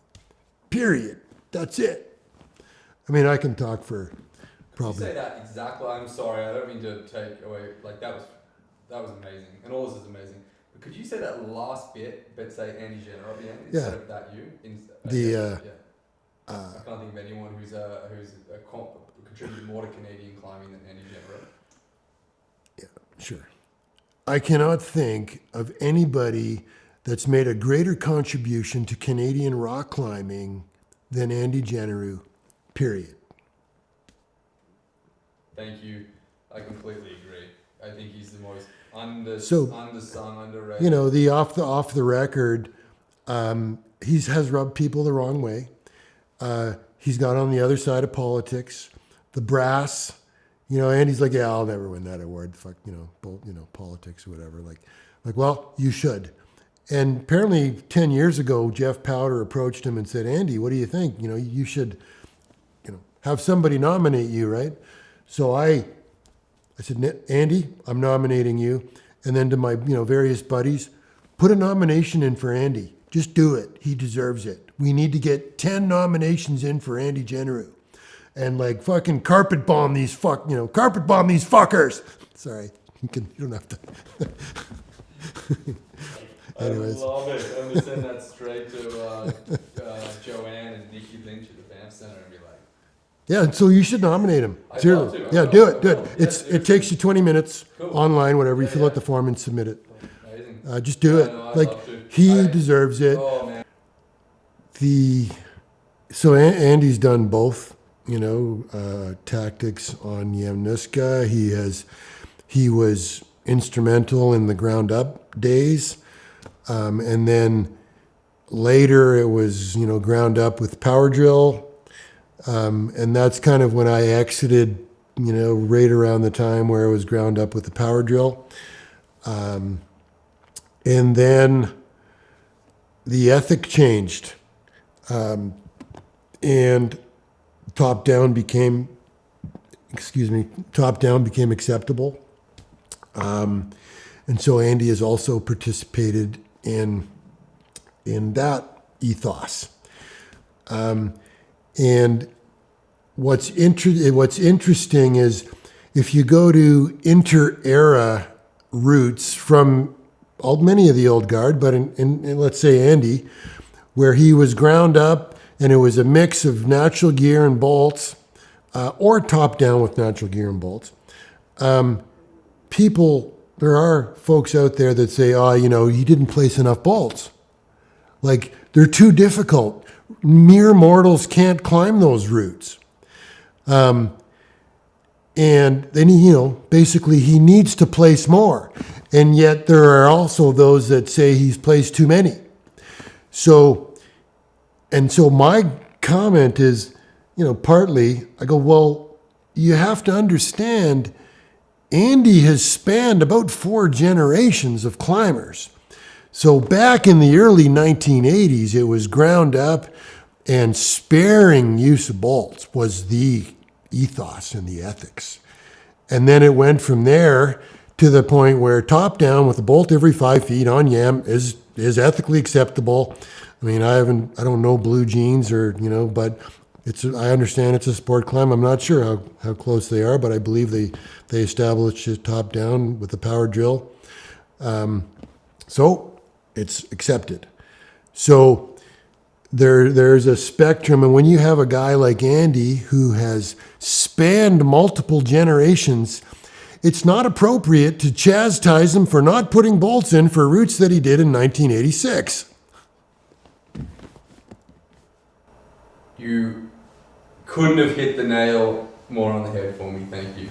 That was like that. I can know all these things, but I need to find a way to cultivate questions to bring them out of you guys, because I know you know the answers to them. Yeah. So that was perfect. Like, you just surmise that perfectly. Like, Andy's been climbing on YAMNUSKA for 48 years. Of course, his style, his risk tolerance, his approach, the trends, everything, the technology, it's changing. And the only thing I will add to that as a sweeping statement with regards to routes not only on YAMNUSKA but anywhere in Canada is it's also inappropriate to place bolts on routes that were completed, ground up by the first ascensionist without asking first their permission. And if they're dead, don't do it. Love it. Yeah, that's educational. That should be in the start of the film, actually. Seriously, that's like people spill blood for less. And the part of the point is that, back to some of my earlier comments, it was a religion for us. It was artwork. It was an expression of creativity and skill and psychophysical skill to climb those routes in that fashion. So to go back and mar it with a 3/8 stainless steel bolt anywhere, unless it's at a station, a belay station, is inappropriate. You're marring a piece of artwork. Couldn't agree more. Do you want, Couldn't agree more. That's such a beautiful way to put it. Like, that really is, like, it is an artwork. And are any of us going to go back with a little paintbrush and go touch up the Mona Lisa? No, we would never do. We'd be shot by the French. Now, okay, you know what? If there's a 5/8 that was put up in 2007 somewhere on some crag, and the guy didn't place any bolts, and there's no stations, and there's also no gear, and the guy did 80-foot runouts, okay, well, you know what? Talk to the first ascensionist, and it's not a landmark climb. It's not historic. People are doing 515 now. You know what? Go talk to him, and it's probably appropriate to go fix that up for people to make it reasonable. Like, okay, so being tempered and doing retro bolting in context is everything. Nailed it. Thank you. That's a very good way to wrap that, actually. Retro bolting in context is everything. We're going to shoot Australian for this film, obviously. It has to be shot and showcased. And I emailed Jeff Marshall if I could have permission to retro. Well, my wrist is fucked, but get a friend to retro Australian. Yeah, so here's a question. I mean, it's for all of us as climbers, but the retro bolting, is there any way for us to use the old hole?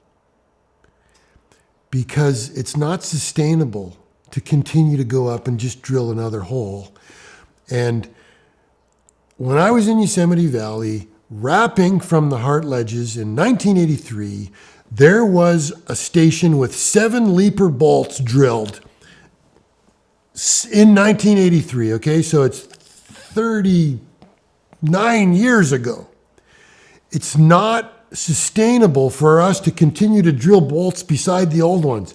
We have to respect the rock, remove the old bolt, and put the new iron in the old hole, because it's it's about conservation of the rock resource.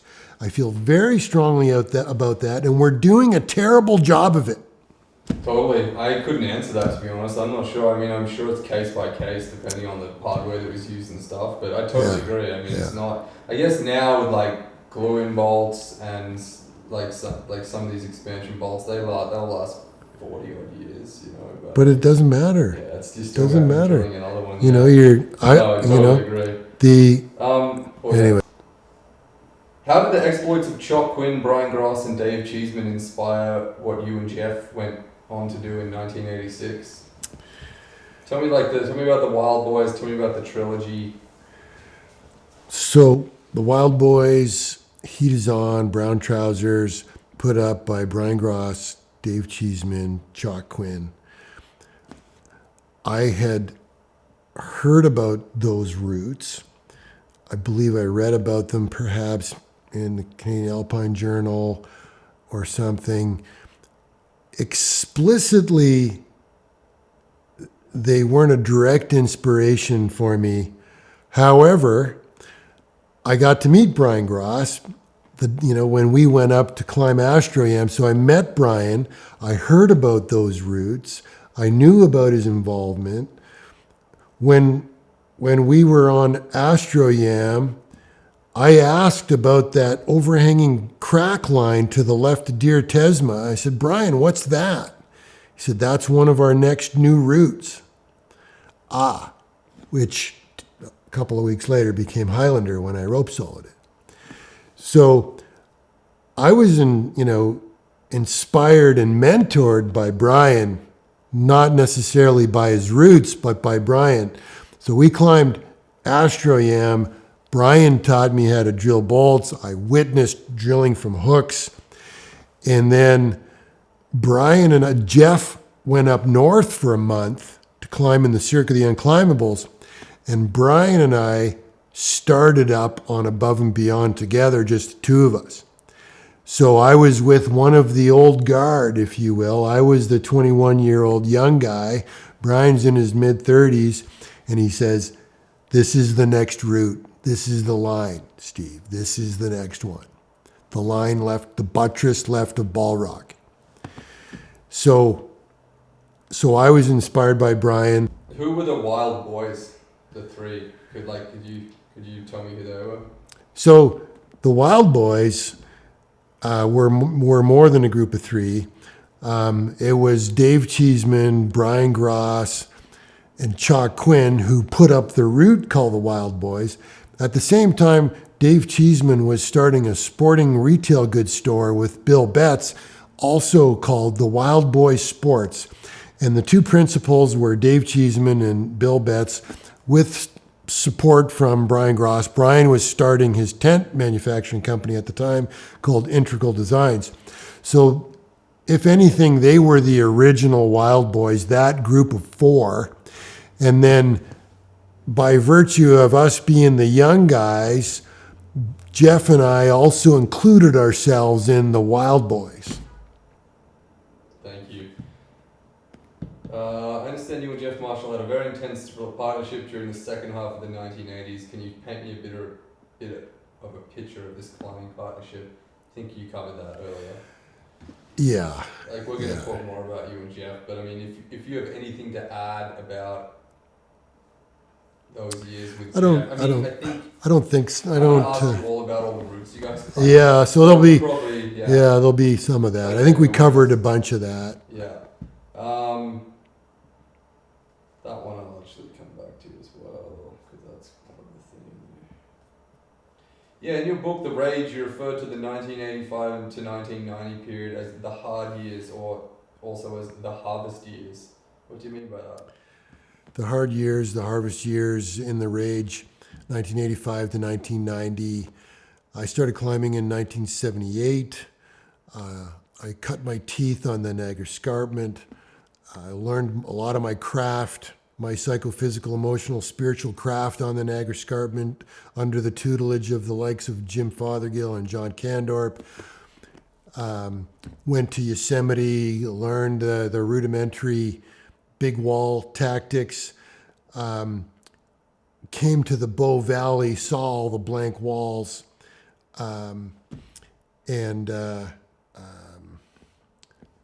sorry, I forgot the question. Oh, that's okay. I do that all the time. Sometimes I'll forget. Sometimes I forget that when I'm heading somewhere. Where was I headed? Oh yeah, the hard years. Yeah. In your book, you refer to 1985 so- to 1999 as the hard years. So I'd been to Yosemite. I had, in 1985, I had done a route on Yam called Pangolin. We believe we did the second ascent of Catch 22 on Mount Eisenhower in 1985, John Kandorp and I. And then when I arrived in 1986, my psychophysical, emotional, spiritual level of capacity was at its peak in 86, probably 86, 87, 88. And then it was starting to taper in 89, 90. And by virtue of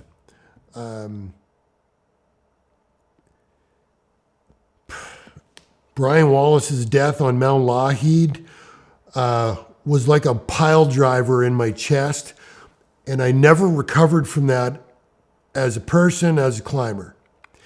And my capacity for risk taking took a quantum, an order of magnitude drop, meaning I took a 0 off. If I was at 100, I went to 10 after Brian got killed. In 86 and 87, I was still invincible. I believed I was invincible. I took some, 60, 70, 80 foot falls during that period. So I was at the peak of my capacity. So I was harvesting the prior 7 years of investment into the sport. And in that time, I had put in a significant investment, and I was harvesting psychophysical, emotional, spiritual capacity and operating at a level that I was never be able to reach again since that period. That's what I meant. Amazing, thanks. Yeah, I knew what you meant personally, but I wanted sure. your explanation of it. Sure. Thank you. But I mean, I didn't know all of that, obviously. They are questions that I was going to get to later, but we're on the topic, so I think it'd be kind of a fitting time to talk about it. But and only if you're comfortable. But do you mind telling me about when you and Jeff and Brian Wallace went up to the north face of Lougheed?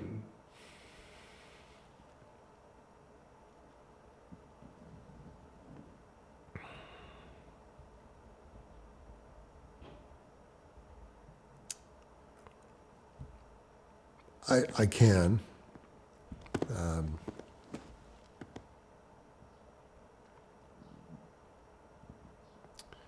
You don't have to, Steve, if you don't want to. I mean, Well, I want to be respectful of Brian, and I want to be respectful of Brian's family.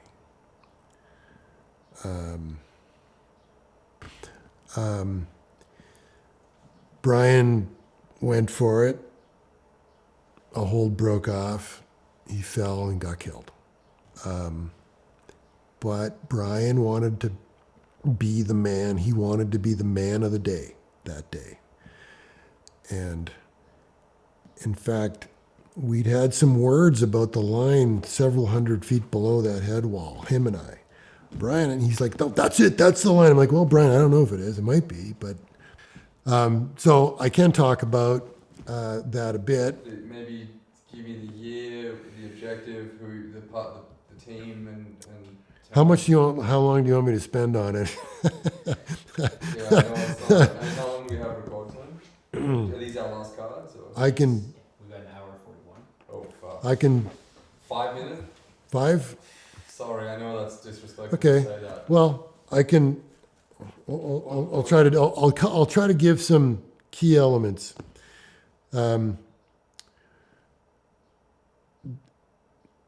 Brian and Jeff and I went up to the base of Mount Lougheed. It was one of the last walls in the Bow Valley, one of the last north walls that hadn't been climbed. And I had never climbed with Brian before that day. We got up to the platform below the wall, and there, as the sun was coming up, there was alpenglow on the wall. And for the first time in my climbing career, I had a sense of revulsion about an unclimbed rock face. And I was considering not continuing. That had never happened to me ever in my climbing career up to that point. However, boy, Jeff and Brian were going to continue and they were going to climb it. And quite frankly, I didn't want to miss out on the first ascent. And because I knew they were going to bag it. Those guys were skilled, talented guys, driven. So I decided to go anyway. So we did. And it was very loose. It was bad rock. And I'm gonna talk about something maybe that's a little bit on the spiritual side of things, maybe even ethereal, maybe even beyond what we can understand. Is about while we were climbing early in the day, it's a busted up face. So there was times where, Jeff would lead up and maybe one rope had gear in it, the other one didn't. So Brian and I would take different lines with a buttress of rock between us. And more than once while we were climbing that day, I was mid-pitch seconding and I couldn't recall who I was climbing with around the buttress. Okay, I know Jeff's up there, but who's over there again? And I'd kind of traverse over and look around. Oh, it's Brian. Carry on. And that happened a couple of times, it's ridiculous. Penultimately, Brian was killed that day. And I wonder if, I'm as concrete as the next guy, but I wonder if somehow I had a premonition about his death and about perhaps maybe his spirit was already starting to leave. I don't know if that's true or not, but in any event, I wonder that. And forever after, now if I have a thought or a feeling like that, I listen to it. I pay attention to what my intuition, premonitions are telling me. We continued. Brian, we got up to what was clear was likely going to be the crux wall. It was Brian's lead. He went up. A hold broke. He fell. He had a number 4 friend in. The friend pulled. He fell past us onto the station below and was not responsive. And so we spent some time, yelling, and it's like, okay, Jeff had him on belay. So I spooled out some rope and he was down. It was a big fall. He was down maybe 50 feet. So he took a big fall. So I rappelled down and he was breathing still. He was upside down. Okay. And it's dead vertical wall. There's not a foothold anywhere. I'm hanging from the rope. So I make a chest harness and I flip him up. And then it became clear he had a serious head wound. So it's like, okay, well, we got to get him down to the ledge below. And so and the fader fortune, there wasn't enough rope to be able to lower him. I'd taken a piece of the other end of the lead rope, and he was on double ropes. So I'd roped down to him, and so I'd used up a bunch of the rope, so we couldn't lower him, and he's up right on Jeff. So I was having to, okay, well, we got to get the ropes off him. So I built. And I should have rehearsed things like this. I was 22. I hadn't rehearsed. I'm like, okay, well, I got to get the ropes off him. And I went in almost like to a meditation, And I remembered a conversation that a friend of mine had talked about a crevasse rescue course he'd done using a 2-to-1 or a 3-to-1. I'd never seen it, but I was a technical guy. So I put in an aid placement, built a 3-to-1 with a piece of rope, and lifted them up. And that wasn't enough to take out the rope stretch. So I had to build another piece and do a 3-to-1, lift them up. Then got the ropes undone. Then Jeff could, then we're hanging off this, this crap, 3 pieces in tension, and, Brian and I.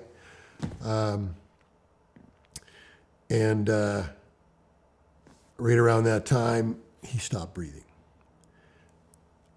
So I started trying to resuscitate him. Jeff's wondering what's going on. And he passed right there. And so I worked on him a long time. It must have been an hour trying to revive him. He didn't come back. And then Jeff had the ropes, came down, we got him down to the ledge, and then now it's raining, and it's like, okay, what are we going to do? We're looking at each other, the 3 of us on the ledge, and Jeff says, Steve, we got to leave him here. We have to get down. Got to leave him here. And I was emotional. I was young. And I started to cry. And I said, Jeff, we can't leave him here. Like, one of us should stay with him. Like, what are we going to tell his mother? Jeff says, Steve, he's gone. We both have to go down. So we did. We ended up spending the night in a snowstorm. We made it down the next day. It was a very epic descent down the shale slope, which is another story on its own. We made it down. Can you tell me a little bit about that 800-foot shale dam which protects the north face? Like, you can tell me about the descent that next morning. So I understood it. Okay, well, I don't want to. I'm just afraid of the time. Time quarter. I mean, we'll keep an eye on things here but Okay, that's so a big part of the story. I mean, yeah. Okay, so we spend the night on the ledge. It's pouring rain. And then it turned to snow. So we're sitting at the top of the shale band for the night in the snowstorm.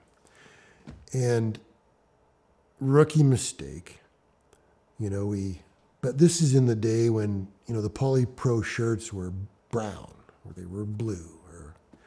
So I'd wore this colorful cotton t-shirt that day for the photos.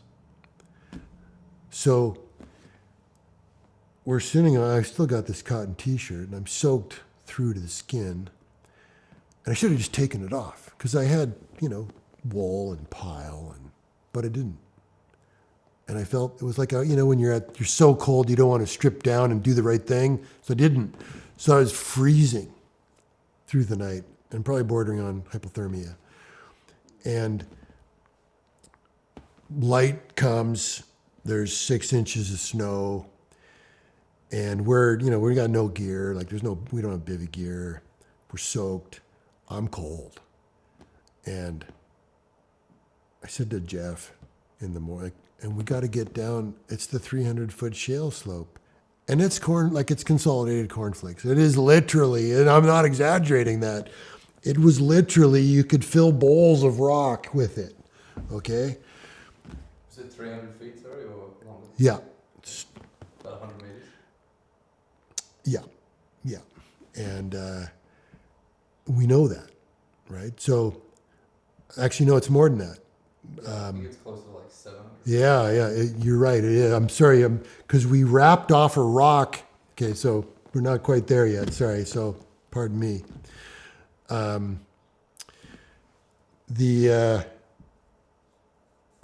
wake up in the morning and I'm hypothermic and I realize I'm not, I'm dysfunctional.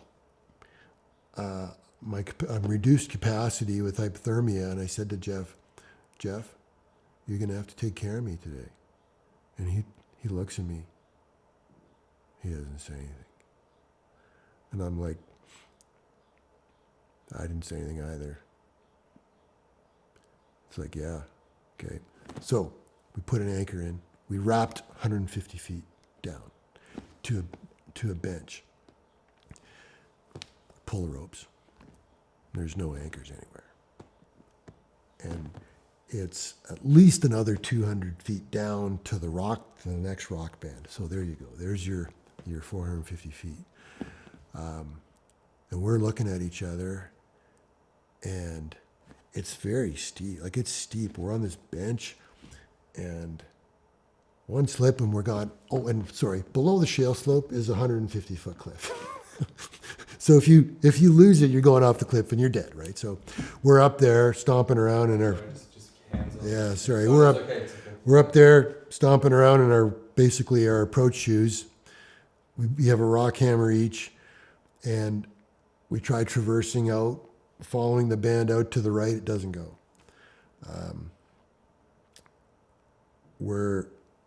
And there's nothing. Like, it's cornflakes. No protection. No, zero, none. So we're trying to figure, but I'm warming up now. The activity is warming. My brain starts working. Okay, I'm back as myself as I warm up. And we're trying to figure it out. We're in the middle of this shale slope, and I see a little kind of saddle of rock about, kind of 20 feet down, and I kind of pick my way down to it. I'm standing on top of this saddle of rock, and there's Jeff. He's probably, 50, 60 feet away, and he's got his rock hammer, and he's chopping steps in the shale, trying to get across. And and it's covered in snow, and he's not tied in. And I'm watching him, and it's just, he's calm. He's the workman.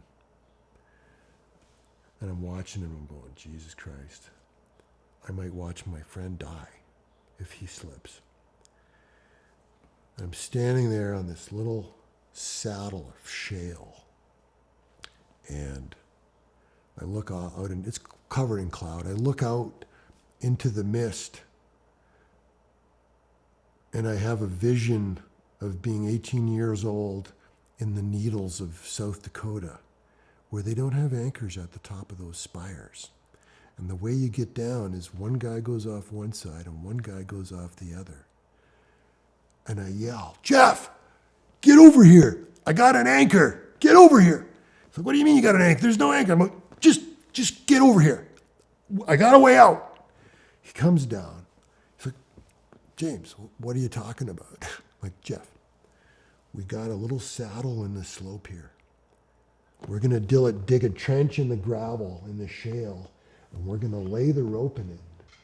We're going to lay the rope in that trench. We're going to dig it 6 inches deep. We're going to lay a rope in it. You're going to go down that side, and I'm going to go down that side. And he's looking at me, and he's like, okay, what are we going to do when we get to the bottom? I go, well, we'll be 150 feet lower than we are now. We'll figure that out when we get there. Okay. So we put on our fucking stitch plates. There's the knot. He's standing there. We're like looking at each other. We're like, okay, careful, careful, careful. Lay it down into the trench. And it worked. We got down 150 feet, and there was another bench.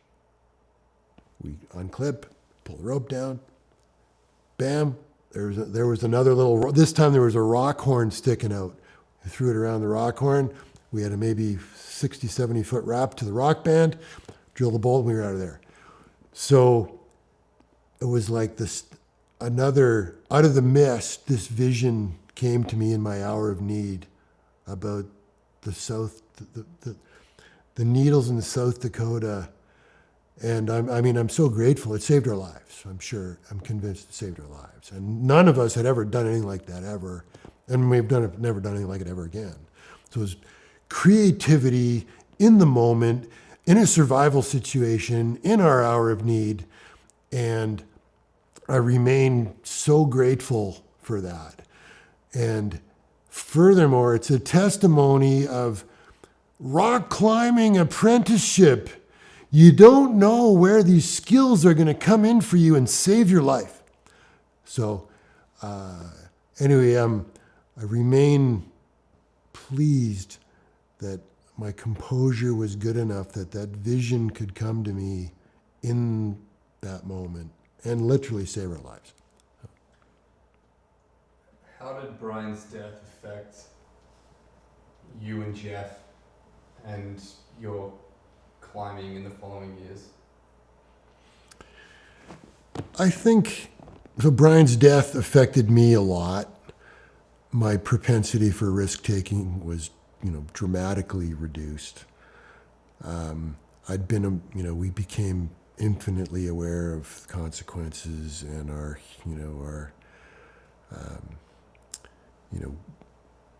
huge dose of humility. 1989 rolled around for me. I was also suffering with tendonitis that year, but it was like I was carrying, 250-pound weights around and climbing with them on. I just felt heavy. Nothing felt easy. I'd try to muster enthusiasm, but it was like it was flat. It was like somebody'd stuffed a sock in the horn, and okay, it's just not working. It doesn't work. And is it similar for Jeff? I'm not sure if it affected Jeff as profoundly. He still was quite active. He was more active than me later. After that. So. It's okay. Yeah. Yeah, that's a question for Jeff. After such a harrowing experience like that and losing Brian, what compelled you guys just 5 weeks later to go back and finish the line with Andy Jenner? We went back with Andy to honor Brian. And we felt that we needed to finish the route as a cenotaph for him.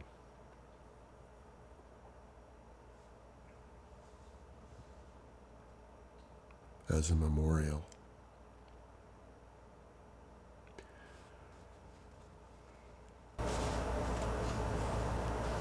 Were you scared of going back up?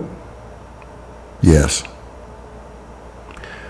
I was, so it was Andy and Jeff and I. Early down, Jeff hit his hand with his hammer and injured his finger, so he was out. Later, so it was Andy and I leading, and then I was struggling. There was one lead where I'd gone up and I don't think it was that hard, but I was stiff and afraid, and I came down, and I think Andy carried on, or I might have went up a different way, or Andy carried on. In any event,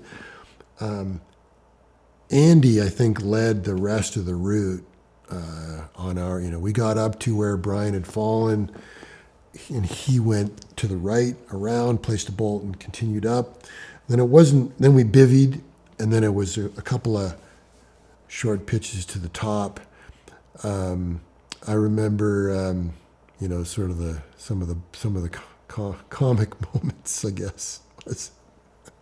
I had brought a bivvy sack, so I had a reasonably warm night. Andy didn't, and then Jeff had said, you don't need it, Andy. So Andy had slept out in the open all night. He was freezing, and anyhow, so he wasn't real super pleased about that in the moment. But he had good spirits, though. Like the I remember he woke up in the morning and, good morning, Vietnam. I mean, sort of, he still had his humor about him. We're on this ledge. And so for whatever reason, my bowels were moving and I had to take a dump, right? So I went kind of 150 feet away. It's like, it's going to be a bad one, so I'm just going to do it over here. And so did my business. And it was, sort of the top of the wall, so 150 feet over. The next pits were shorter over here. And I was done. So I just waved them over and said, hey, guys, this looks like an easy way out. So they came over, and then was one more pitch to the top that Andy led. And I'm like, no, I don't give a fuck about keeping the route straight. Like, fuck off. Get me off this fucking wall. Pardon my French there on that one. No, don't worry. Steve, I appreciate you telling us that. Thanks for I know it's not easy to talk about this stuff, and I appreciate you sharing that with us. Yeah. It's just, to me, it's, that story on Lockheed, it's becoming more and more a really important part for me in this film, because you and Jeff are such an important part of this film and what you did in the 80s and the roots you put up and the style you put them up. You're major characters of this film in my mind, and in the history of YAM. And that was a bit of a turning point for you guys. And it's also, I think, an event and an experience that sadly a lot of people in the mountains can relate to. And I think it's an important thing to touch on. Obviously, it has to be done tastefully and properly, but that's kind of why I'm asking, and I appreciate you sharing that. You've done a lot of impressive rope soloing. We're going to get to Highlander later, so I'll stop you there on Highlander. But why do you enjoy rope soloing? And if you don't enjoy it, that's fine, but why do you do it? Yeah. So rope soloing. I talked earlier about 17 years old, Niagara Escarpment. I did my first ascent on the Niagara Escarpment. Climbing itself was a source of drugs for me. Dopamine gave me, wow, okay. And then the very first time that I rope soloed, I realized that when you're by yourself and you got all the gear and all the toys and you're going up a wall, that every emotion that you feel rock climbing with a partner is multiplied by about 10 when you're by yourself. And that became an addiction for me. I loved it. It was so grand and so intense. And there's no fooling anyone. There's no fooling yourself. Every inch you climb is your own. And you are 100% culpable for the whole show. There's nobody seconding the pitch. You're seconding. You're cleaning and you're seconding the pitch. It also is very rope work intensive. So it caused me to amplify, improve, and hone my rope work skills. Because when you're rope soloing, you're climbing up, you're wrapping off, and you're jumaring back up. So you're covering the rock 3 times. And you better have your rope work dialed and your jumaring dialed, and you better watch out for all those sharp edges up there as well. So your rope handling skill needs to be paramount.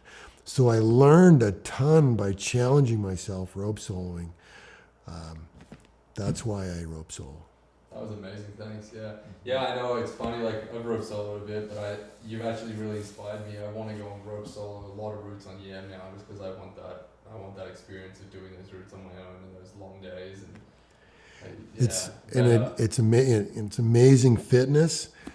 There's the 2 other things that happen when you're rope soloing. You get very fit because you are working hard. The other thing that happens, which you won't notice until after you've done it, is when you go back after rope soloing a big route, a big multi-pitch route, and you go back to climbing a multi-pitch route with a partner. It's like, I got a belay here. Like, this is casual. I'm loving this. This is so casual. It's like it's crazy. Gives you the perspective. Yeah, that's awesome. Whoa, you're just a belay? Fuck yeah. Right This is awesome. Wow. What the hell? Amazing. But here, tell me about the first ascent of East End Boys and why was it so special to you? Talk Okay. about it a bit, so feel free to Yeah. fine tune that a bit for me, maybe about stuff you haven't said already. But Sure. So I was on fire. So East End Boys. I was on fire for new ground. I didn't know anybody in Alberta. Jeff Marshall refers me to Bill Betts. I end up climbing with Bill Betts on a Sunday, and we do Missionaries Callwall in Smeagol. And so I had mentioned to Bill, do you know of any new routes on Yam? Like, you know of any line? I'm still learning the crag here. What can you tell me? He says, come with me. So after we had climbed Smeagol that day, we walked over underneath the East End Boys, and Bill points the route out to me and says, look at that line. And I looked up at it, and I knew about Yam, and I knew I'd been on Astro Yam, and I knew that the challenge is on new routes on Yam is there's no gear. You got to drill off of hooks. So that's the hard part. So we're standing under East End Boys. They're the line that's East End Boys. And I go, Bill, it's a crack line. He goes, I know. But Bill, it's a crack line. That means there's gear. And at that time in my limestone climbing career, I believed there was no limestone crack on the planet that I could not get up with a full rack. Okay? I might not free the whole thing, but give me an aid rack and I'm going to get up it. So I'm like so excited. Bill, it's a crack line. We got to go try this. So the next weekend, we went out. And interestingly, Bill had been on the route before. So after Urs had established, it was the first pitch of the yellow edge, it branches out to the left. Urs had already established the second pitch and the first little bit of the third pitch. Bill had been on the second pitch with another partner and retreated a few years before. So he just says, okay, look, I've climbed the first pitch myself. Why don't you take it? Sure. So I climbed the first pitch of the yellow edge. And then he says, yeah, I heard this pitch has been freed. Yeah, I heard it's 510. It's 510. Freed at 510. Okay, so I head up. Yeah, okay, it was already been freed. Head up, and I do a couple of I got some gear, and I do a couple of moves, and they're hard. I'm like, okay, these might be the hardest moves I've tried all summer yet. It's June, right? But mid-11, like it's mid-11. So I climb back down. I go, Bill, how hard did you say this thing is? Oh, it's 510. It's 510. Okay. So bang, up I go. It's not 510. It's 511. I free climb all the way up to the last little overhang, and it's a loose bulge. So I put in a number 3 friend, and I hang off it. I use A0 and or maybe it was A1, can't remember. Hung on it. Did I pull on it? I probably pulled on it, and then up to the station. And Bill comes up. Good job, man. Good job. And we knew it's steep, and we're carrying a pack with all kinds of crap. So actually, Bill seconded that pitch with the pack, and it's so steep. It's like, okay, no, that's too slow. The second needs Jumar, right? So, okay. So now third pitch, and Bill's like, well, you're doing a great job. Why don't you keep going? Sure, yeah. And I'm in my element. So there was a couple of stew-by bolts. so I'm on aid, you know. I placed 2 points of aid on wired stoppers after that. And I'm looking up and I'm like, I yelled down to Bill, I'm going to start free climbing now. Okay. And I'm thinking, and Bill had said people had backed off, right? I'm thinking, why did they back off? This actually isn't that bad. So I carried on. There's the big loose Superman block, you know. I get a number 3 friend in. It's crab. So I do the 80-pound, 90-pound shakeout on it.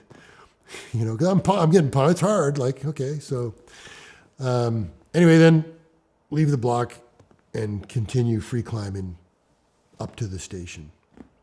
And Bill Jumer's up. Good job, man. right on. And Bill's keen, and there's no like, the dynamic with Bill and I was all about going up.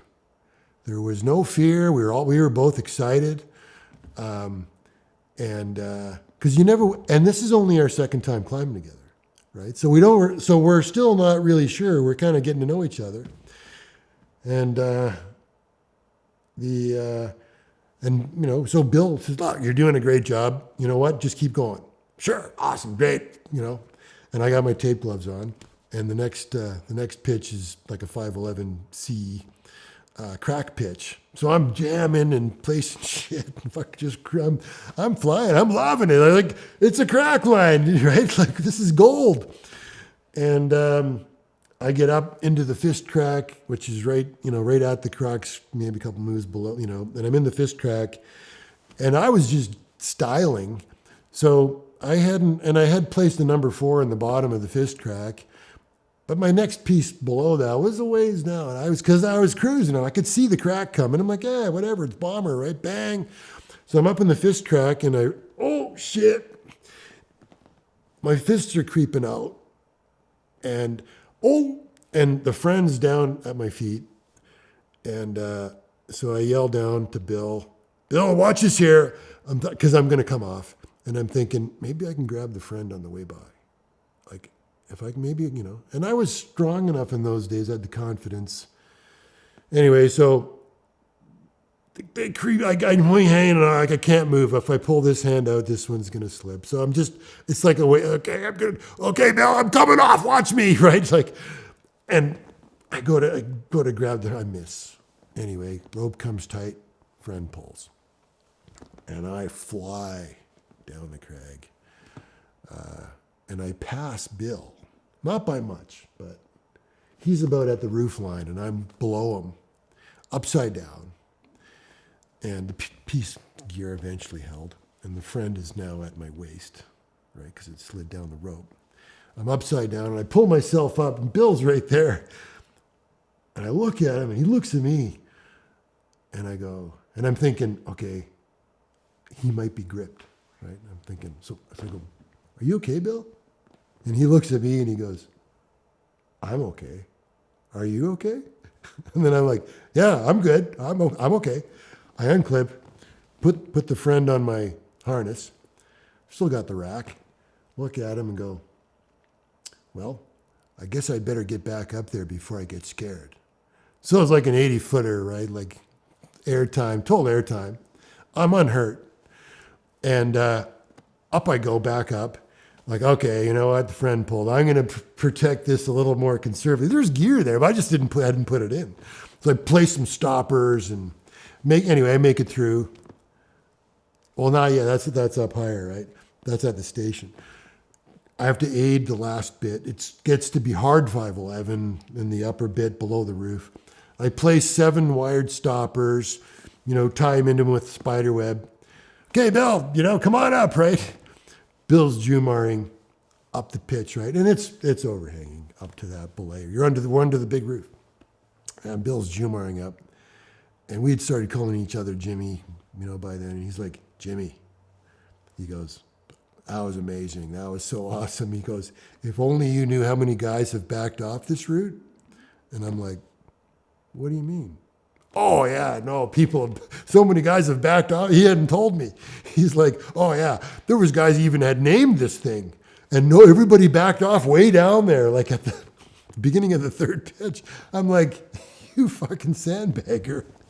He hadn't told me. He was staying quiet. He says, well, I didn't want to put you off. You know, you were doing really well. I just didn't want to, you know, fuck with your brain on this thing.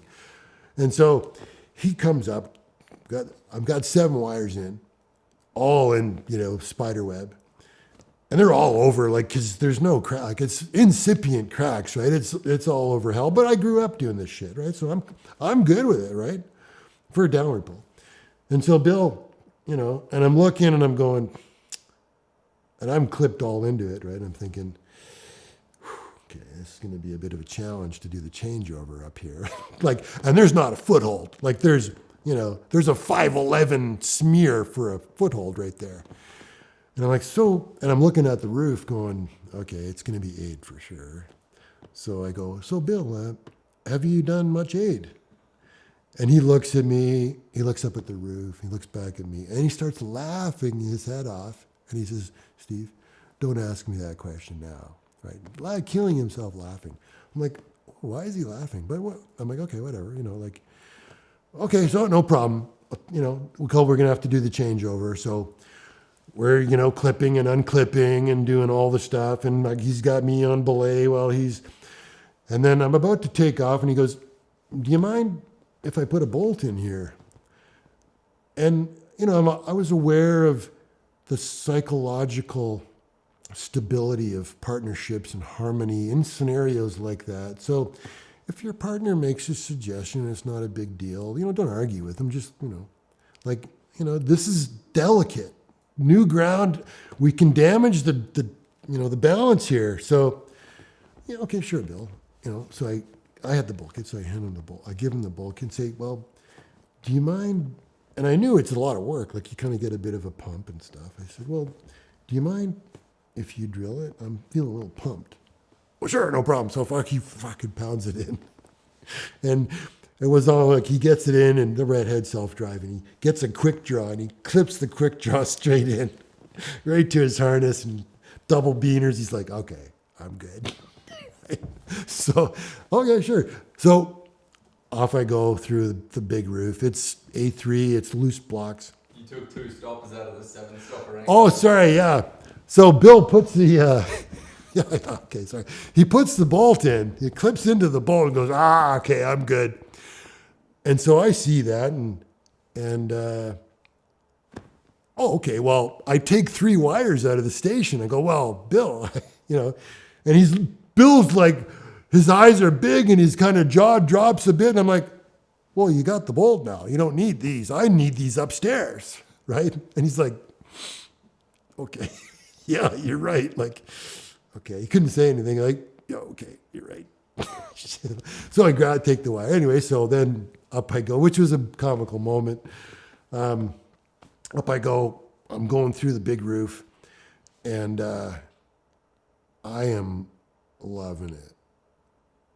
And I'm 3 or 4, you know, knife blades up, and you know, the way Bill will describe it as, you had the crudest aid system that maybe the world has ever seen. You know, big oval beaners and bunch of beaners.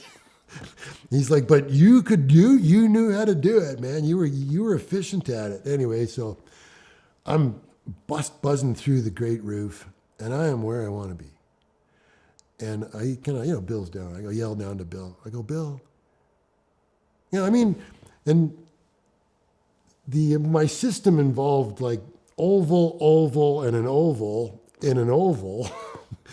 So when you're changing the weighting of them, they're jumping around and they're making a snapping sound. So out of the corner of my eye, and I was used to that. That's what happened. I didn't fuss on it. So the carabiners are jumping and snapping around, making noise. And then I'd see, like, Bill would flinch and lock off the rope because he was thinking the pin pulled. And so he'd be like, oh, no, he's good. After holding the 80-foot fall, right, 10 minutes before, right? So I'm up there, I look down, I go, hey, you know, Bill, I got to say, man, I feel like I'm back at Mount Nemo on my home crags. Because I used to go out in winter and rope solo these big roofs just for fun, doing new routes. I said, I feel like I'm at my home crag on Mount Nemo. Bill's like, man, did I ever pick the right guy for this route? So anyway, carry on. So I get through the overhang. I get up to the first good number 3 friend, and then I charge up to the belay ledge, maybe 50 feet higher. And later I thought, oh yeah, well that was 5.7, because I smoked it. Okay. And later, 11 years later, when Andy and I were up there, and he's like, yeah, Steve, yeah, that was 5.10. I had called the pitch 5.7A3. So anyhow, kind of funny, comical moment. And then Bill led the 6th pitch. I led the 7th pitch. We climbed the whole thing in 12 hours. And that might have been car to car in 12 hours. Like, it was ridiculous. We were back in Calgary having a cheeseburger at Sam's Deli on 4th Street by like 7 o'clock in the afternoon. We're having a beer and the sun's shining still because it's the middle of June, like right now. And what an amazing day. Thank you for that. Sorry, I didn't mean to cut you off there. Could you explain, not pitch by pitch, but like, what's the climbing like on East End Boys? Thuggy, juggy, super steep, mega exposed, just like in like 30 seconds. Like, what's the climb? How would you describe the climbing on East End Boys? The climbing on East End Boys is overhanging, or it has an overhang in it. The climbing is jamming, stemming. There's a bit of face climbing. There's some jug tugging through the big roof. Hand jamming, stemming, some great traditional climbing. There really is a mix. What it doesn't have is, thin face climbing on gray rock. Is it hard to place gear on East End Boys? Is it strenuous and physical to place the gear on East End Boys?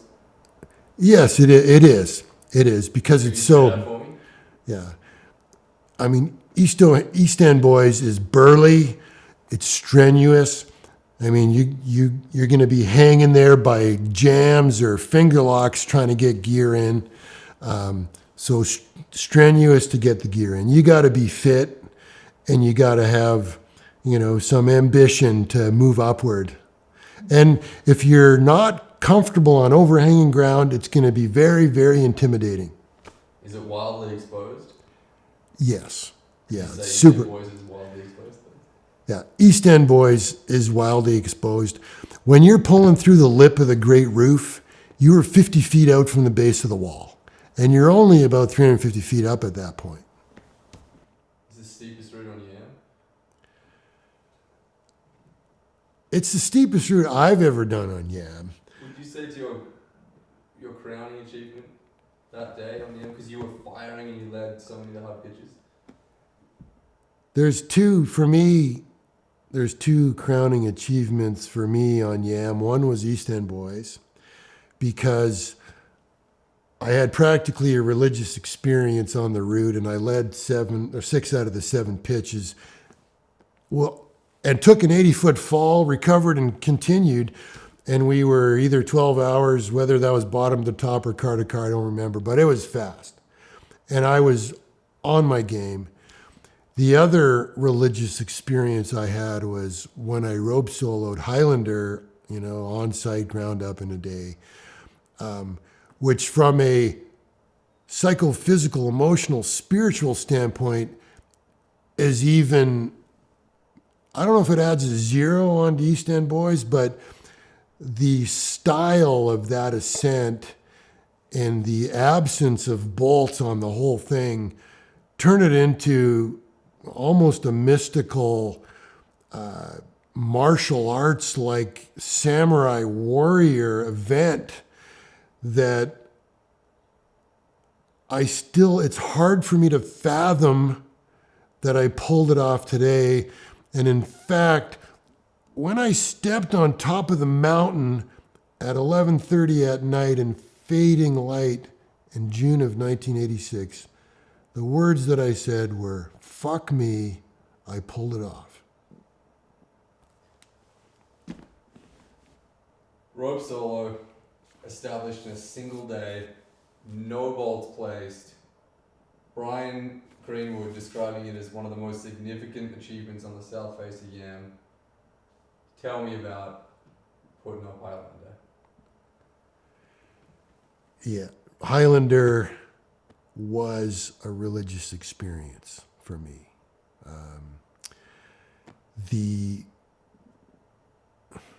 I can apologize if I repeat this phrase, but the psychophysical, emotional, spiritual intensity that was required for me to complete that climb was, I felt like I had been training for that day for my whole climbing career, where all of the free climbing, all of the aid climbing, all of the aid work that went into that was, and rope solo, all at a higher level than anything I'd ever done. And to be doing that on new ground, exploring and ready to back off at any minute. So when I got above the crux pitch and there was a big yellow bulge above me, it was like, well, I can see there might be a corner over there.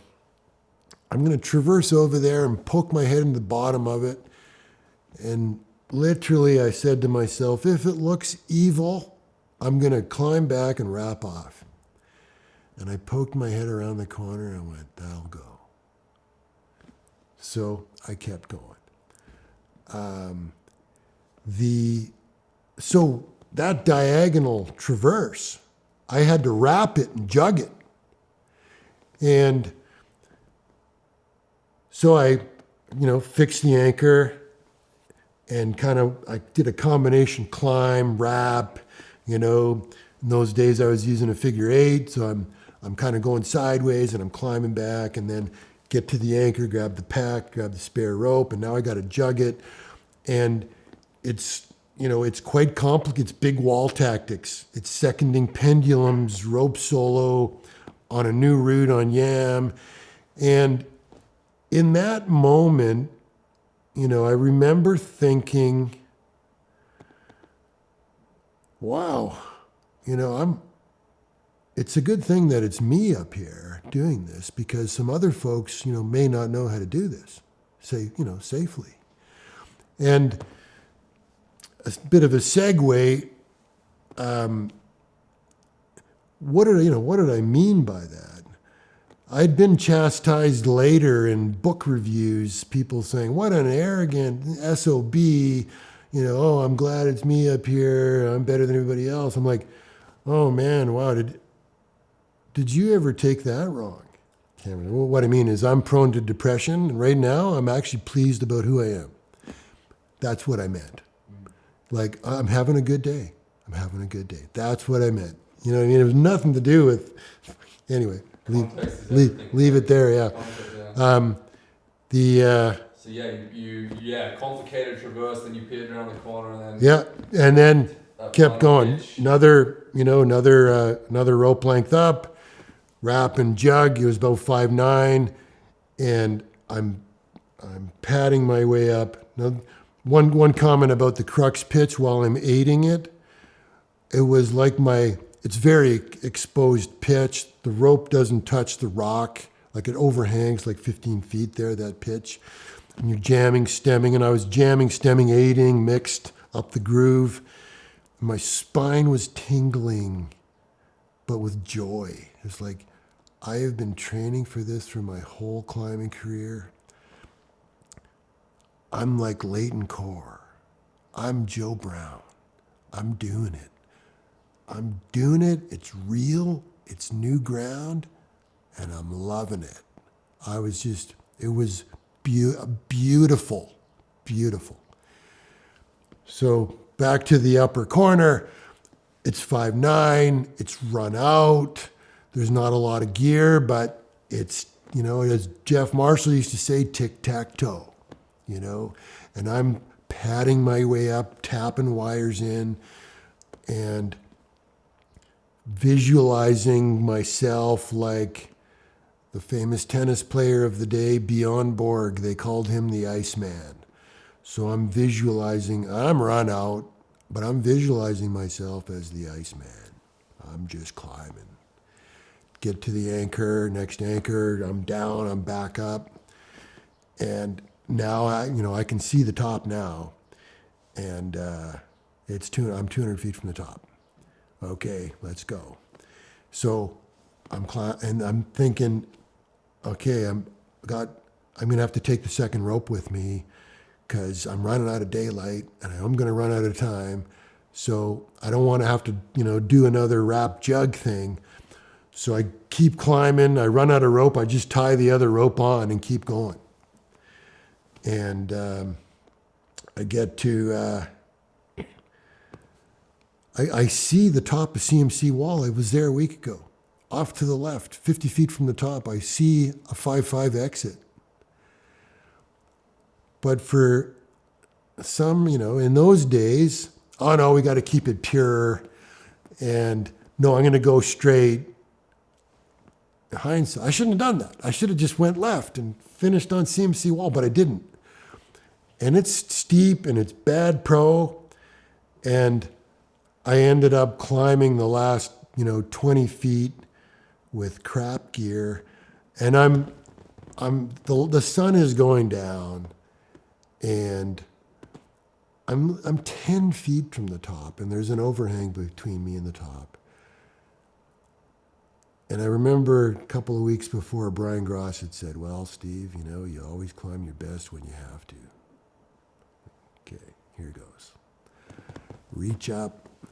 Get the finger in cut. I'm hanging off these holds, and just give me something for my meat hooks. I just need I had a lot of confidence in my fingers in those days, and I reach up and I get the in cut. I match on it. Now I reach up and I pull a block off the wall the size of a toaster. Oh shit. And I push it back into its place. And I reached further to the left where it was good. And then pull through one move and I'm standing on top. And penultimately, that's the cover of my book, The Rage. That last move is that move. Hell of a move. I'm standing on top. The sun's going down. Fuck me, I pulled it off. Okay, don't get too cocky. You still got 200 feet of wrapping and jugging to do. And the top is all hollow there. And, okay, so I pound in 6 pins, knife blades into the fucking lattice work up there. They're all crap.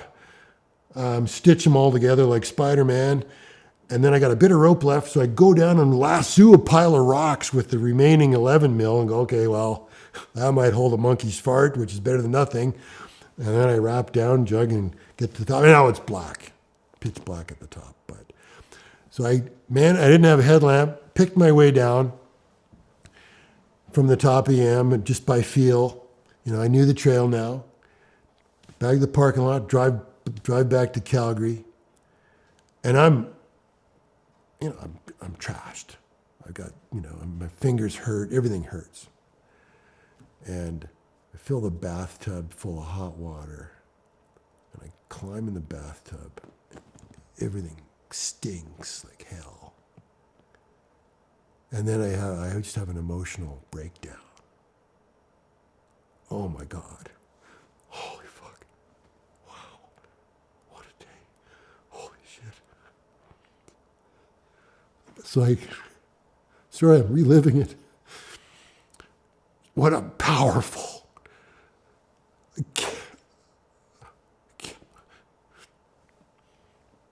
kept my composure till I stepped in the bathtub.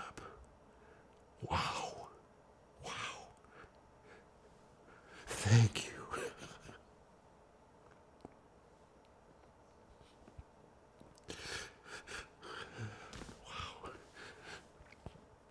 that was Highlander. Thank you, Steve. Appreciate you sharing. Yeah. Dude, it's. I want to clap after that. Yeah, I know. I feel like I want to give you a hug and pour you a beer and all the rest of things. But it's joy. I mean, it was joy. It was release. And It was an expression of everything. Just- wow. And, I find, there was some drama in my life at the time. I let the drama flood in again for a second, and I felt that too. So it was, wow. And, the next day, I go down to Mountain Equipment Co-op and I mention it to Jeff Marshall. He's like, Jesus Christ, James. I phoned Bill Betts, who had been on East End Boys on the Saturday before. Bill. And we were supposed to go climbing that day, and he tell him about it. It's like, I go, Bill, you missed out, man. It was what an amazing climb. And Brian Gross, Brian, just nod, didn't say much, just nodded, oh, right on, However, I didn't learn later that there was a group of folks that didn't believe me.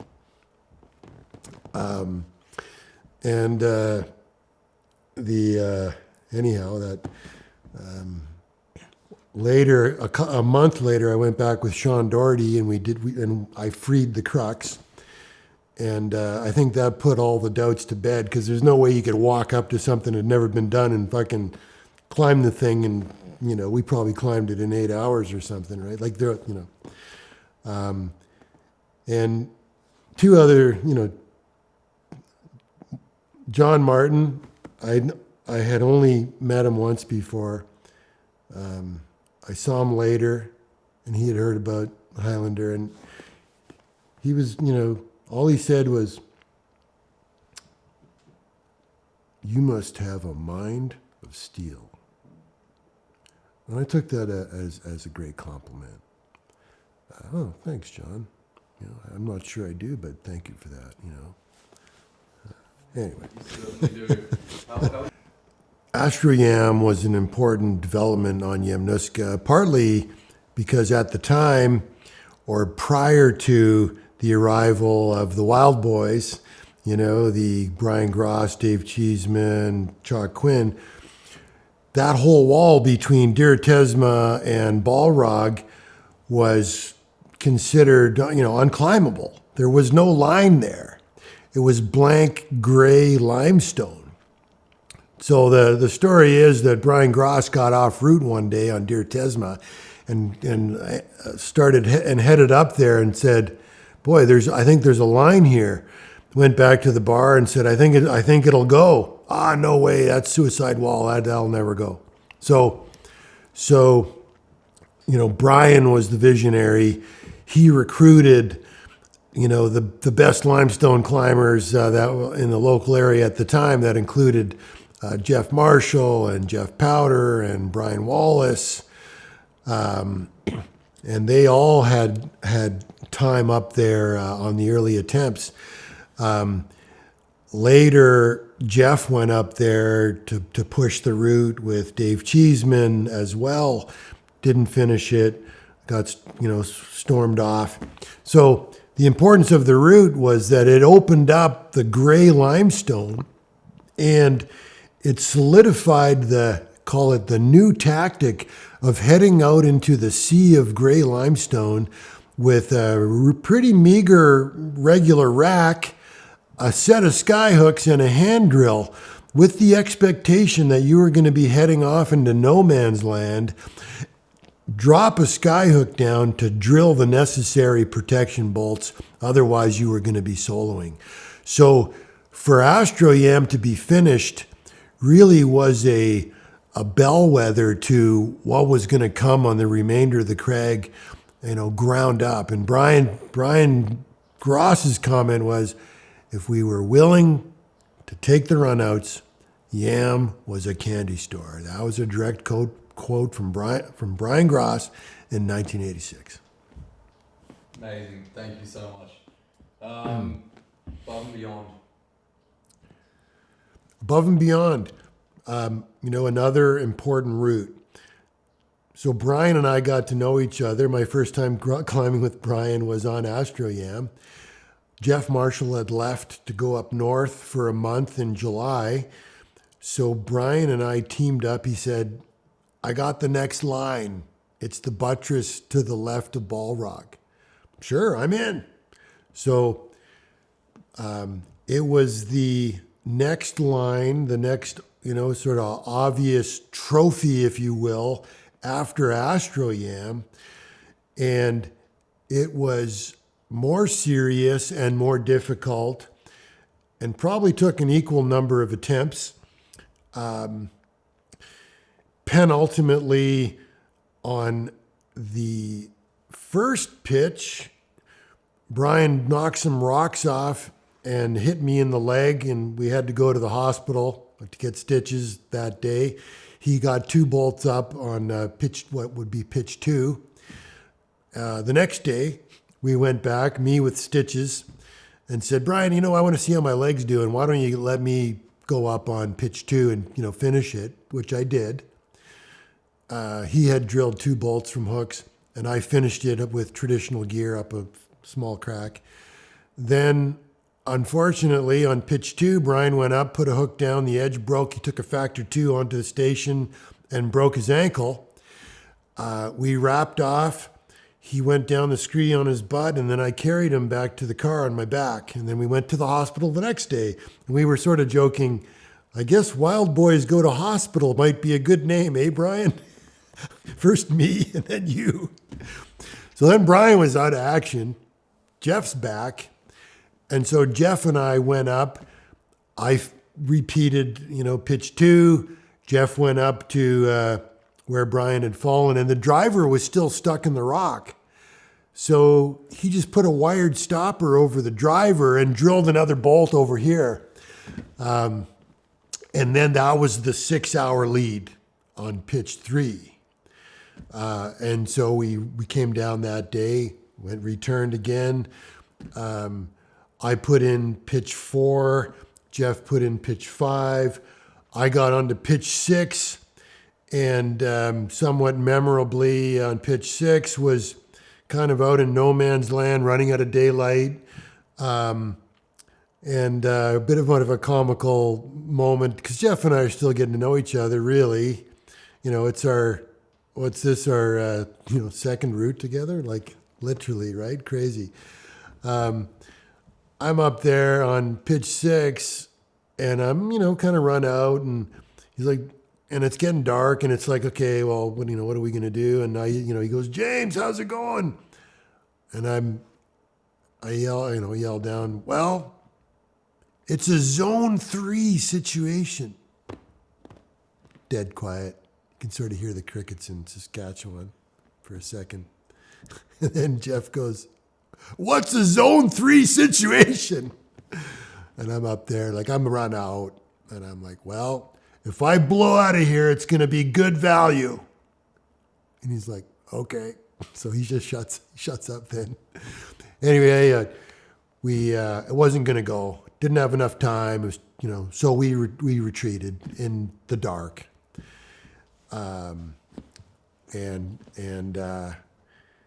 Then Brian, by now, it's getting towards the end of the summer, Brian takes his cast off in the bathtub, comes back for another attempt. And so we this time, I'd said, okay, well, I'm going to carry a pack with Jumars and a ghetto blaster. We should have tunes up there. Like this is what they do in the valley, right? So I got a Jumars and a blaster. And so I'm leading my pitches, but I'm jugging. And Jeff's leading his pitches. Brian, I just want to second everything. He wanted to climb everything, right? Because he wasn't involved, so he's climbing. Anyway, we get up to the high point, and my lead, I take the lead, and I do this pendulum. It's a blank spot that, we keep running out of daylight. It's hard ground, right? And in those days, I wasn't so fussed with the purity of the free ascent. I wanted to get up the wall. So I was less fussed about using aid. Jeff was maybe a little more pure than me. I would turn to aid rather than take risks if I had to. So I had done this pendulum and then a tension traverse to some difficult ground and managed to get up the thing anyway. And then Brian took a lead on the next pitch. So his first lead after breaking his ankle, he gets up there, he puts a hook down, and Jesus Christ, if the hook didn't blow on him again. And he fell unhurt this time, swears, which is rare for Brian. Never heard him swear ever. The only time I heard him swear. He swears, gets back up there, finishes the pitch. And we're now probably 50 feet from the top of Above and Beyond. And it's dark. We can still see the rock, but it's dark. And Brian's belayed us up on 2 lines. It didn't look too bad. So Brian just waves us through and says, just simul lead to the top. Okay, sure. So Jeff and I had this magical moment of leading side by side up this broken ground in the twilight to top out on Yam at the same time on Above and Beyond. And it was like a magical, magical moment where after all the toil and all the stress and broken legs and factor 2 falls, we top out together at the same time. Brian comes up. I take a photo with my little Olympus XA2 camera with a flash. And there's the 3 of us at the top with, we are smiling like Cheshire cats. Like my teeth are beaming with the flash. The 3 of us on the top, in the dark, on the top of Above and Beyond. And then we made our way down. What an amazing route. It was just easy ground, so you guys could simul lead. Yeah. Yeah, cool. What a cool way to finish. Oh, yeah. I was it was probably 5-5 or something. Yeah. But we were, dialed in, booking, right? Love it. Yeah. So that was, I love that it was 86 because I was born in 86. That's So- my birth year and I loved it. So Quantum Leap and Jimmy and the Cruisers were 1990. So this is after Brian's killed. That's right. I did 2 routes on Yam in 89, Jimmy and the Kid and the Quickening. And then in 1990, did Jimmy and the Kid, and then Jeff and I finished Quantum Leap late in August. So- Yeah, in summary, very, very quick chronology. Astro Yam, East End Boys, Highlander, Above and Beyond in 1986. 87, I did Trapline with Ward Robinson. 88, did I do anything in 88 on Yam? Not sure. That's okay. Thanks. Anyway, so No, that's okay. Thanks for that. the 1990 was Jimmy and the Kid and Quantum Leap. Tell me about Quantum Leap. I understand Jeff took a major fall, factor 2 the station, suffered a really bad concussion. I also understand it was your last. Yeah, no, that's it. Quantum Leap, great route, great line. I affectionately called it the last great line on Yam because it was dead center in the middle of Suicide Wall. And I'd been up there with several partners. I came out one year, fired up like hell, and said, Jeff, let's just climb the thing to the top. So we took hammocks up there and bivvied on it while we were pushing the route.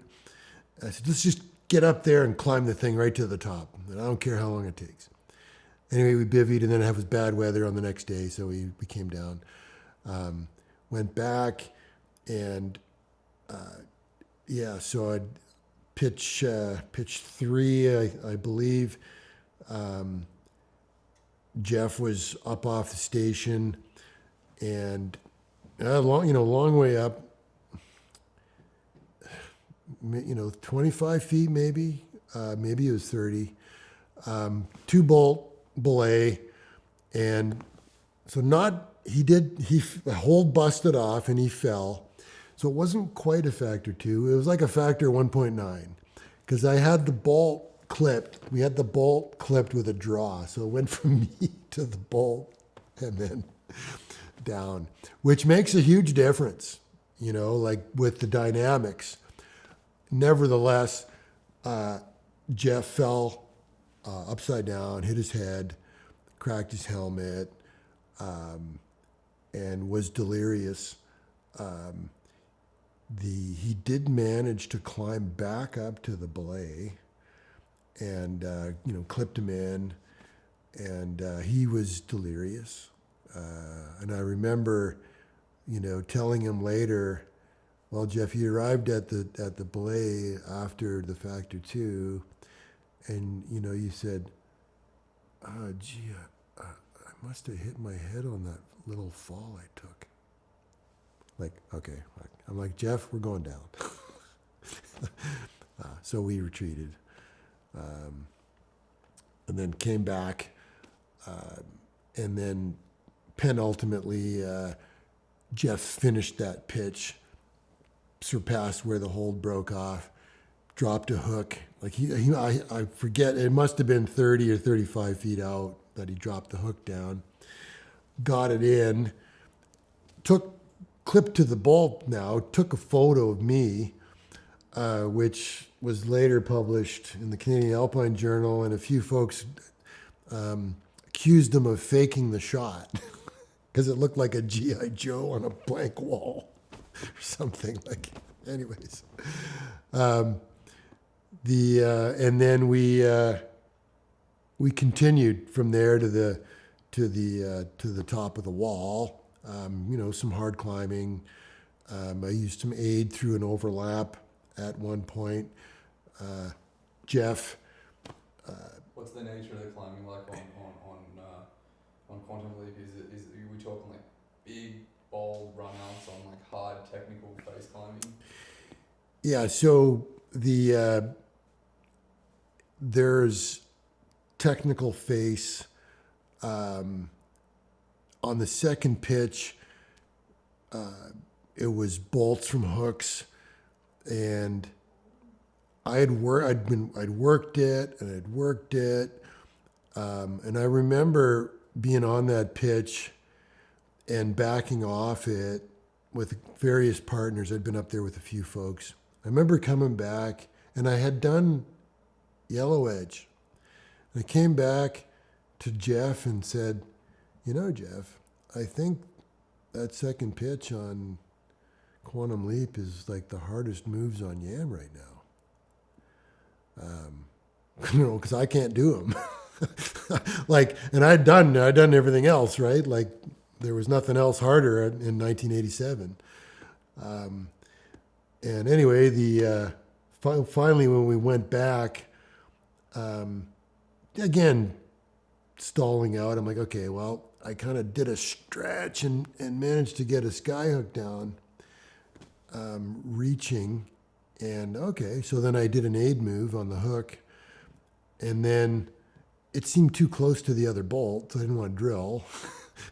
So I started free climbing again up to the belay, and it's a really ziggy-zaggy pitch. Later, that was freed by Raphael and somebody else at, I think it was 11C or something, 11D, so it was right in there so I was probably right. It was probably the hardest thing on YAM I just didn't do it anyway, so. Tell me about the last pitch. Yeah, the last pitch. So, the pitches leading up to there, some intricate face. By 1990, I do want to talk about this overhang. I aided through an overhang, and it was a good crack. And if I was feeling a little rammier, I should have lowered off and, free climbed it. I didn't. But I figured it would go free. Like the crack was really good, and the pro was really good. Like it was just like surprisingly good. Like a crack through the overhang. Anyway, then then the last pitch. So there we are. Jeff's on the second last pitch. You know, the typical scenario, sun's going down, it's getting dark. I'm literally at the station with the Joom. I've unclipped from everything, and I'm standing there, and I think I just maybe had one beaner on the bolt just to hold on to, and I got the Joomars, you know, literally on the rope, on the fat rope, and I'm holding the triggers open because I know I can hear him drilling, and he's gonna, you know, when he's done drilling, he's gonna lift the rope and clip it, and he's gonna yell, "Fixed!" And then I'm thinking, we got minutes of daylight, so I'm gonna be Ben fucking Johnson up the rope here. So bang, the rope goes up, click, I can hear the beaner click, and then bang, fixed, and I'm gone. I'm Ben Johnson. I'm going up, and he's, you know, he'd put stoppers in, you know, double ropes, whatever, and I'm just flicking the rope and taking the gear out. Like bang, bang, flick, flick, flick, Ben Johnson. And so I get up to Jeff at the station, came in, put me on belay, give me 5 quick draws, bolt kit, small set of wires, small friends, that's it. Boom, boom, boom. And we know the top's near, and we're running out of daylight, and I climb up the corner, and there's no gear, and there's a little overlap, and it's a blind overlap, so I can't see how hard it is, but I'm about 30 feet out from the station, and okay, I will not go blind into no man's land in a factor 2 situation, so I got to drill. And the hooks are, I managed to get a hook on a dimple, and it's junk. And I set it up, I get it to tension, but I'm not weighting it yet. Like, I don't like it. And I'm hunting and I'm pecking. A little bit of loose rock here. It's solid over there where the hook is, but way off to the right, there's a little kid's pencil nub, you know, that's about a 1/4-inch circle of limestone on an angle, you know, out about here. So I get my small hook and I put it on, and I'm just all with one hand. You're doing shit with one hand and adjusting it so that this hook is equal tension with this hook. And okay, so now I got them in equal tension. I'm still holding on. I got a foothold and handhold. So now I got to do the jump test. I got to do the aggressive test. And so I'm doing okay, come on, slowly, and then, okay, give it a partial test. And I'm putting like 20 pounds of force on it, get my hammer, and I give the hooks a tap. You know, okay, like trying to avoid the grind grass. Like we learned a few things by then, right? Tap, giving them a tap. Okay, it's not fracturing. Okay, then now I'm doing progressively more the jump test, and okay, there's body weight. I'm still holding on to the rock though, because if the hooks blow, I'm fucking taking a 65 fucking footer onto the belay, right? And it's gonna be bad. It's a ramp. It's a helicopter ride, like almost without question, and maybe a death. Maybe I'd get killed. Like it's a helicopter ride for sure, and maybe I'd get killed. So I'm jumping on the hooks, jump. Okay, watch me here, James. Like, no, I'm fucking jumping. I'm gritting my teeth and jump. Like I got to be careful I don't unset the hooks when I'm finally I'm really like, bang, yeah, you fucker, and okay. Now I have the confidence to let go. Let go. I'm dead still. Get the drill.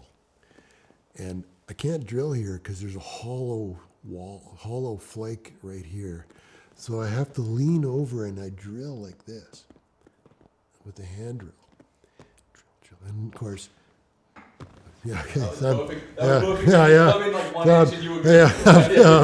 I'm leaning over like, you know, and I'm tap, and I'm getting pumped, but I do not want to move. If I unset the hooks, it's a fucking helicopter ride. Could be death. So I can't move. My legs are falling asleep, but I can't move. Tap. And a fucking mosquito lands on my arm, you little bastard. Okay, tap, tap, tap, tap, tap. And finally, no, it's in a 1/4 inch.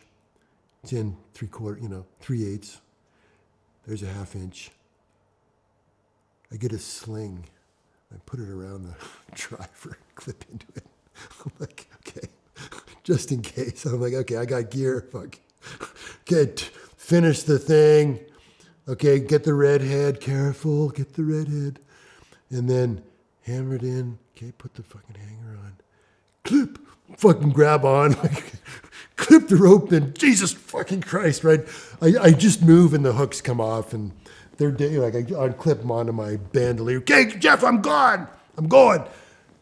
Pop over the overlap. Thankfully, it was, so now it's twilight. I have, there's feet of visibility in the dark, okay. Enough to barely see the holes. And, okay, and thankfully it was 5'9", and I just ran it out to the top. And top off. And I think I just sat down and said, okay, Jeff, he's going to use me as an anchor. I'm braced here. So Jeff Jumard up on me. We get to the top. We pull the ropes. We're on top. The gear is off the wall. Jeff and I are standing there. And I look at him and I just say, fuck! And he's a little surprised. And he's like, what? What? James, what? Fuck! And he's like, we're safe on top. What is it? Steve, what's going on? Fuck, this is a serious game. And he didn't say much. He just nodded, right? Then we packed up and we hiked down. The next day, I went to work and I'm sitting there and I'm going, I'm fucking pushing. I'm just pushing I'm living on a razor blade. Like the line is where a fucking mosquito is going to put me in a wheelchair because I flinch, or a bird is going to, hit me, or I'm going to sneeze and the hooks are going to come off. And not only that, I'm running out of day. Like, how many layers of stress can I put on? I mean, this would be a bad situation if I was, 10 feet off the ground above grass. Never mind. I'm at the top of Yam. The sun's going down, and I'm going to take a 70-foot screamer with rope stretch, end up in a wheelchair, and I'm on these crappy hooks, and mosquitoes are landing on me. Like, how many ways? And the thing is,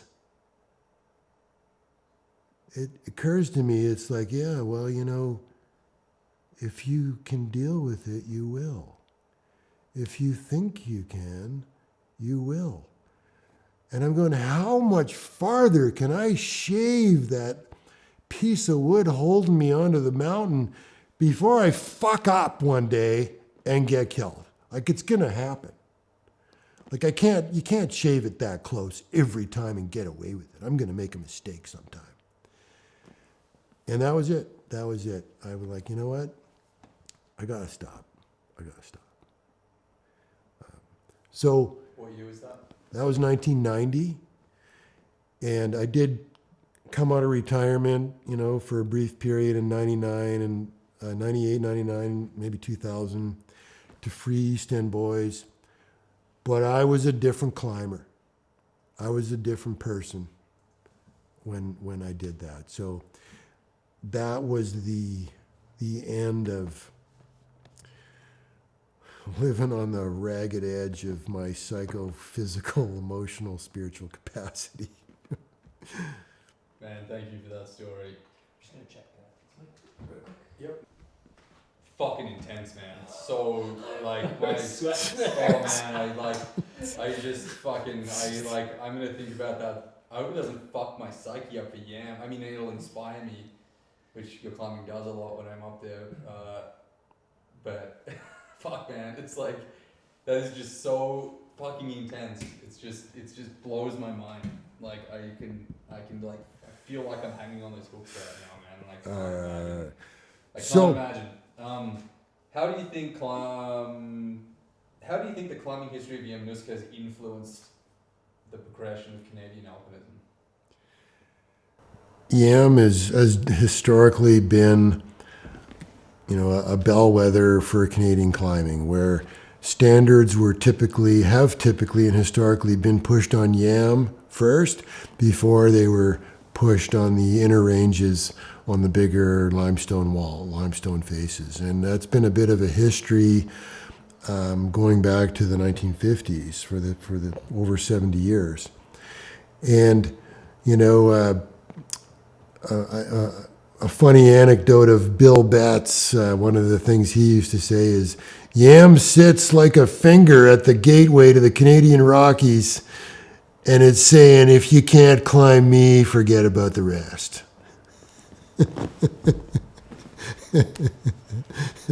Fuck yes, that's amazing. All right, quick follow-up question. That was amazing. Quick follow-up question. Why do you think it's important for today's young climbers and future alpinists to be cutting their teeth on YAMNUSKA? It's a great proving ground, and it's with the emergence of sport climbing today, there are very few in the Rockies anyway, great one-pitch traditional climbs. So it's hard to find routes that are appropriate for new leaders to go up and learn how to trad climb, because a lot of that terrain now has had the hell bolted out of it. So even stuff that would have been a training trad climb now has been grid bolted. So it's now, I suppose you could go up and place gear and not clip the bolts, but it is hard to find. So there are other areas, but so to go up on YAMNUSKA now really is a great crag for any aspiring alpine rock climber to go up onto YAM, where it's very real, but the routes have seen a lot of traffic, so they're significantly tamer than they would be out in the wild and in the alpine. Amazing, thank you. Okay, cool, that's all right. Okay, cool. Just quickly, can you tell me about some of the impressive link ups you've done on YAMNUSKA? You can kind of rattle them off as a list, and you can give me the year and then what you did in the day or how fast you did it, but just kind of I know it's annoying to spray about yourself, but it gives us cool context. Sure. Call them fun link ups, on YAM.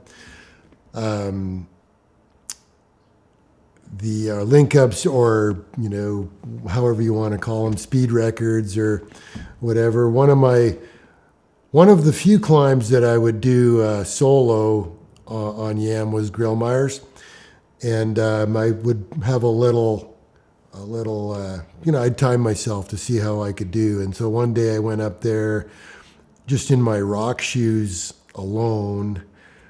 So chalk bag and rock shoes. I actually wore my rock shoes on the approach so that I would save time from changing shoes, and ran up and climbed Grillmeyer's car to car in an hour and 19 minutes.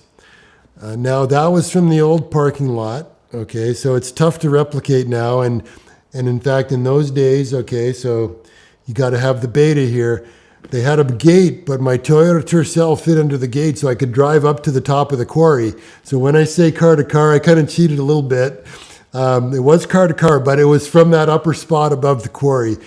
And it was something like 28 minutes up the trail and then slightly over half an hour on the route. And I believe it was from the top of Grillmeyer's back to the car in 17 minutes. And that's like sprinting downhill, which was a thing I used to love back in the day. Straight on to, what's your most impressive link up in a day? The link up, probably with Bill Betts and Stu Broker, and we had never climbed before. We did Missionaries, Callawall, and Smeagol in a day in June of 1986. Now, I also did some soloing on YAM, but I was not a purist.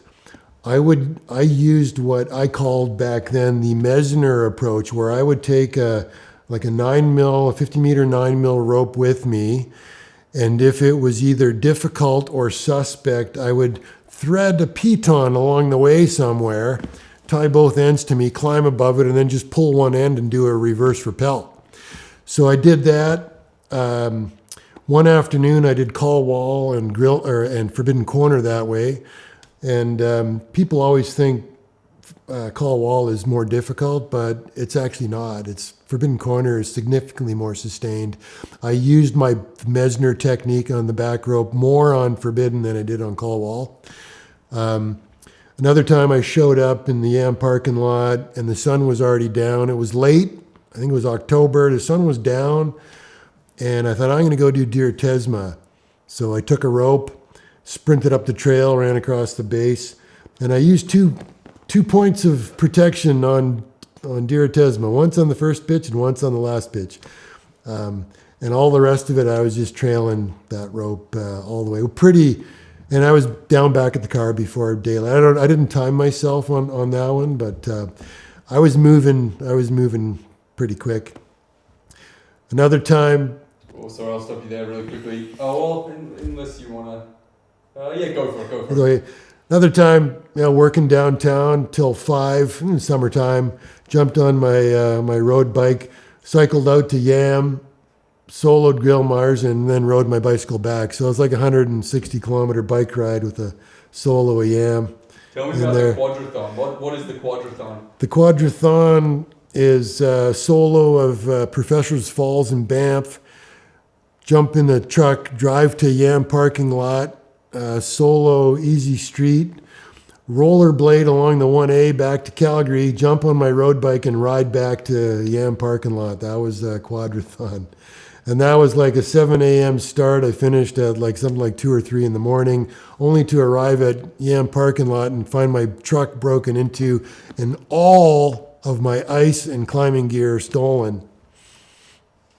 Which was... Dude, I've got so much to say about that, but I need to keep going. How much time do we have, Josh? Okay. Just quickly tell me about your unfinished project, Left of Blue Jeans and Right of Jimmy and the Kid. We'll do a video portrait another day, I think. Oh, sure. Yeah, I don't mind. There's a line there. It's a crack line. In fact, as of 2022, it's possible that that's the last great natural line on YAM that has not been completed to date in 2022. It is a crack line. It's overhanging. It's yellow. It is rotten. It's loose. However, it is an unclimbed crack line on YAM. So I went up there solo the first time, rope solo, failed, retreated, went back with partners, finished the first pitch, put up half of the second pitch, retreated in a snowstorm, went back rope solo, finished the second pitch, rope solo, bivouacked in a hammock, retreated, came down, went back in the late 99 or 2000 with Ben Firth and Dave Crosley. Dave Crosley freed the first pitch. Ben freed the second pitch. I went up on the third pitch and put it up on Frigg, I guess, at, call it 511A1. Actually, there's gear. There was no bolts on that pitch, believe it or not. It's a crack line. And then we never went back. I faded into retirement. Ben and Dave faded into, I think also never went back. So it remains... what lies above on the route? There's a rotten crack above, which I still dream about to this day. I have these climbing fantasies of coming out of retirement, and I don't have any illusions I'll never free it. But I got to say, I would love to aid that pit. I'd love to finish the route, but it may be that the sun has set for me on that type of climbing. I have romantic notions. which are always eclipsed every time I step out onto real rock again and realize, oh shit, no, I don't stand a chance. Would you be psyched to see someone go and finish that? It'd be really cool. It'd be really cool. I mean, it's not going to be easy. It's going to be hard. It's going to be a bit scary, I think, ground up. If you go ground up, it's going to be, you know, it'll be a YAM adventure. Please just have anybody call me to give me a rofer to tag along. In case, you know what, I might even Jumar the goddamn thing if my hip can take it. Like, you know, I've been dreaming about that crack line, and I keep thinking, I hate climbing on loose, overhanging, rotten yellow limestone is a lost art. Who does it anymore? Nobody. And I used to love it. I still love it. What's the rock like on YAMNUSKA? Oh, it's awesome. Rock on Yam is awesome. I mean, Is it always awesome? there's loose stuff for sure, but it cleans up. Can it be dangerous? Yes. Can the rock on Yam be dangerous? Yes. Can you say Absolutely. that for me, sorry?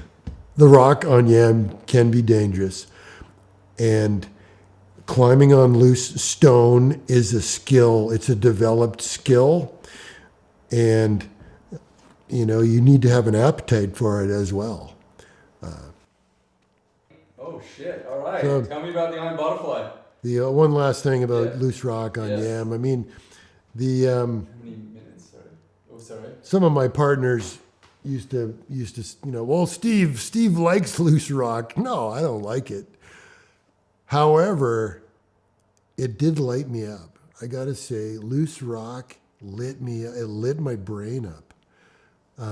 It made me pay attention. I'm climbing on loose ground, I'm living in the moment. And it's a dance. I mean, you know, the dance of the palms and the dance of the feet. And, you know, great quote from when I climbed with Sean Doherty, like, the Maio does a fucking tap dance up there. Jesus Christ. Like, boom, boom, boom, boom, boom, boom. But it's true. That's how you do it. And you got to have the gear. And if you're climbing on loose ground, you need to protect accordingly and climb conservatively. Not to be taken lightly whatsoever. Serious business, but I wouldn't say I liked it, but it did light me up. And I wasn't intimidated by it. It was a challenge to be overcome. Thank you. Well, fuck it. Let's go for it. Man, Iron Butterfly. I mean, if you're a climber in the Bow Valley, if you're a serious climber in the Bow Valley, you've heard of Iron Butterfly, which is, yeah, I'll shut up. Wind Tower, Jeff and I both became infatuated with it independently. When I arrived in the Bow Valley in 1986 in my 1974 Nova, I was driving down the 1A highway, and I looked across at that big black wall, and I just about went off the road. I pulled over, and I'm like, oh my God, look at that wall. And of course, I wasn't sure if it had been climbed or not. And then I quickly went to Jeff Marshall and said, Jeff, what about that big black face? Oh, Wind Tower hasn't been done. He says, I've been dreaming about it since I was a kid. I'm like, we got to get on that thing, man. We got to get up there. So we did. And our first attempt, you know, you walk along the base of that wall, and there is one place in 100 meters that will be free climbable, at least for us. Okay, well, I guess we're starting here. And we had discussion about the route, and there was a crack line out to the right, but that would have missed the big corner at the top. So Jeff and I had a lot of discussion about the line. Jeff wanted that. He wanted to hit that corner. And I was like, but man, we can get 5 pitches up fast. If we take that other line, it's way easier. Anyway, we went back and forth and decided, okay, well, we'll go for the party piece. We'll go for the line. And so we did. Just in the interest of how much cargo space we have left, not to dissect your story. how many days and years spanned until you went back for the time Okay. that you did the ascent? Like Sure. maybe give me a brief summary Sure. of days and over the years, and then tell me about the last time you did the ascent of the wall. Sure. The route took multiple attempts over. Oh, never mind. All right. Iron Butterfly took many attempts over a 3-year period. Sometimes we would get one pitch, sometimes we'd get 60 feet. We would, go up and, ultimately there's probably 12 or 15 different probes onto the wall. The way it unfolded was we went up, did the first pitch, and then retreated and fixed a line. So then that began the fixing thing. So in the first 2 years, we had about 900 feet of rope fixed. And then we left it over the winter and came back the third year, and we're staring at each other like, okay, gee, we got 900 fixed ropes here that have been sitting there all winter. Like, who's going to go first? And I'm like, well, Jeff, I'm heavier than you, so I'll go. And so we both jumped on the first rope, both of us. We both got our Jumars on it and jumped up and down. Okay, it seems like the first one's going to hold. And then in the moment, I came up with kind of a creative idea. I said, Jeff, I got an idea that will totally make this as safe as houses, if you will. Maybe not quite as safe as houses, but fucking safe. We won't die, okay? If a fixed rope breaks. And we're going to go up on double lines. I'm going to jug on double lines. And when I get to the anchors, I'm going to take a whole rack of quick draws and I'm going to clip the bolts on the way by. And we're going to Simo Jumar with bolts in between us. So if the one I'm on fails, I might take a 100-foot fall into space or a 200-foot fall, but I'm not going to die because the whole thing overhangs for 1,000 feet. So it's all airtime. Jeff looks at me, he's like, James, that's a really good idea. So that's what we did. And we're freight training 50-pound packs. So we're jugging with 50-pound packs, freight training from our harnesses, both of us, 50 pounds each. And otherwise it'd be one at a time, belaying. It'd take us like 2 days to get to the high point. So we freight trained and we got to the top of the 900 feet of fixed rope on the first day and put one pitch in after that. And then it took an additional, 2 days to get to the top, climbing about, we would, when we were on the wall, we could do maybe 2 pitches a day. They were long, they were 5-hour leads. And so we'd do 2 pitches and then bivvy and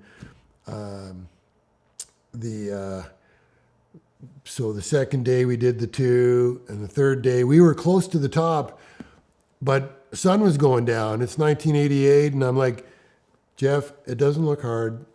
You know what? I don't want to fuck around in the dark. Let's just we got food, we got water. The weather's good. Let's just spend one more night on the wall. We'll climb the last 100 feet tomorrow, which is what we did. And the wall overhangs for 1,000 feet. Above the second pitch, the wall overhangs for 1,000 feet, and there is not a single ledge big enough to put a water bottle on in that 1,000 feet. So you're in hammocks, you're belaying from hammocks, or we belayed in our hammocks because we're there for so long. What was the nature of the climbing like?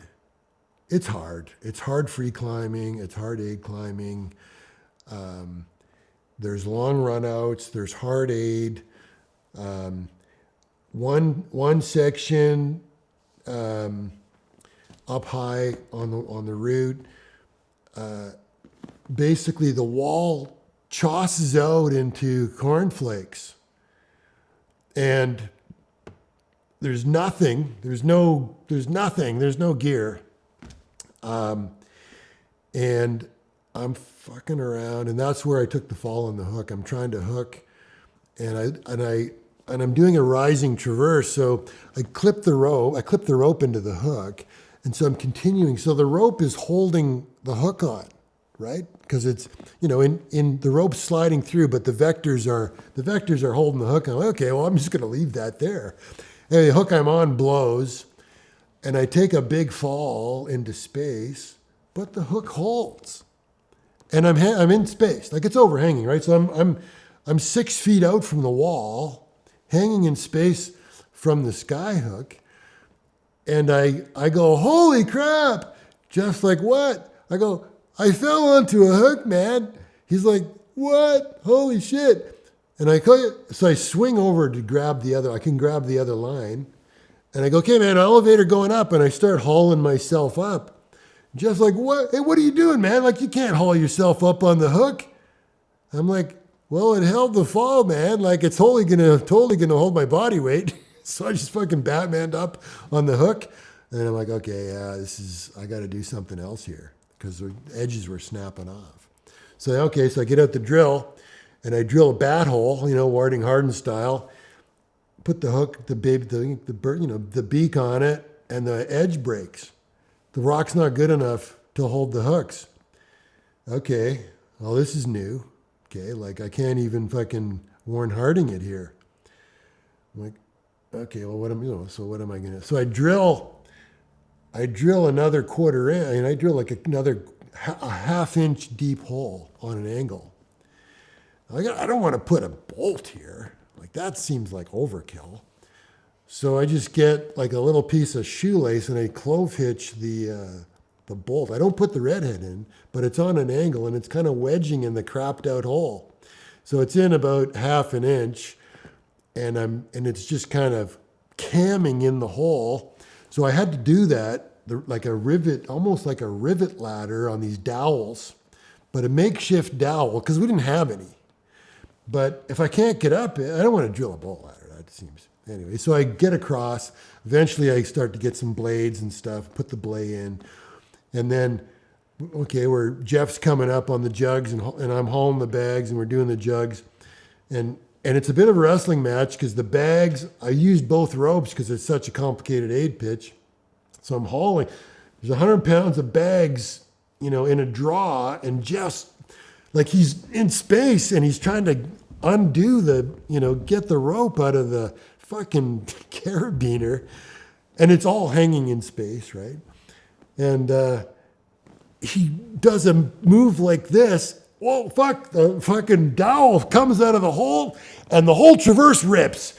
He fucking rockets across the wall into space. And I can see he's okay. He's like, shit, rope burn.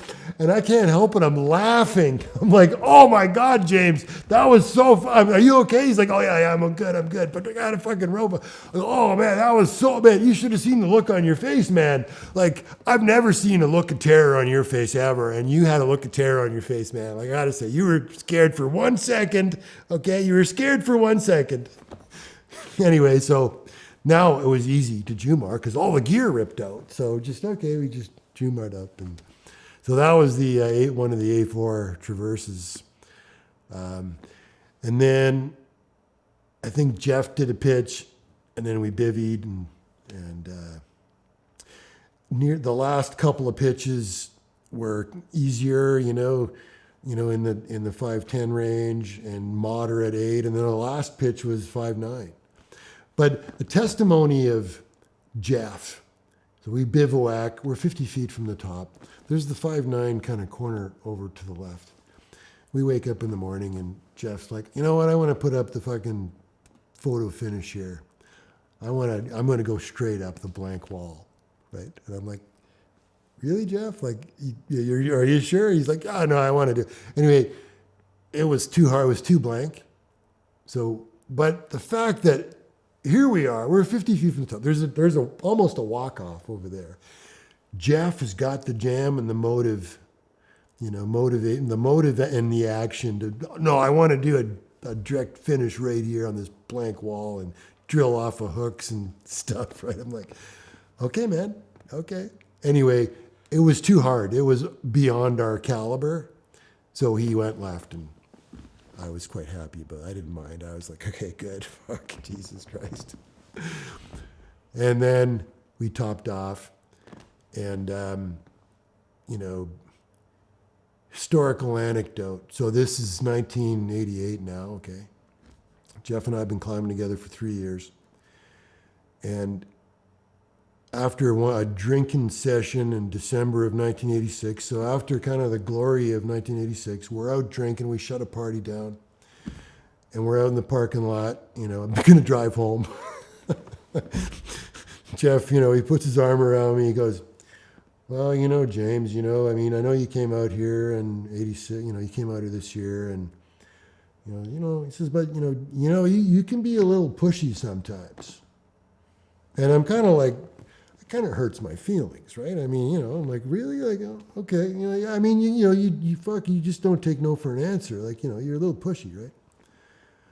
Okay, so I didn't say anything. I just went quiet and, you know, okay, you know, whatever. Like, you know, man's got to do what he's got to do, sort of thing. Anyway, fast forward. We top out on Wind Tower. We load the packs.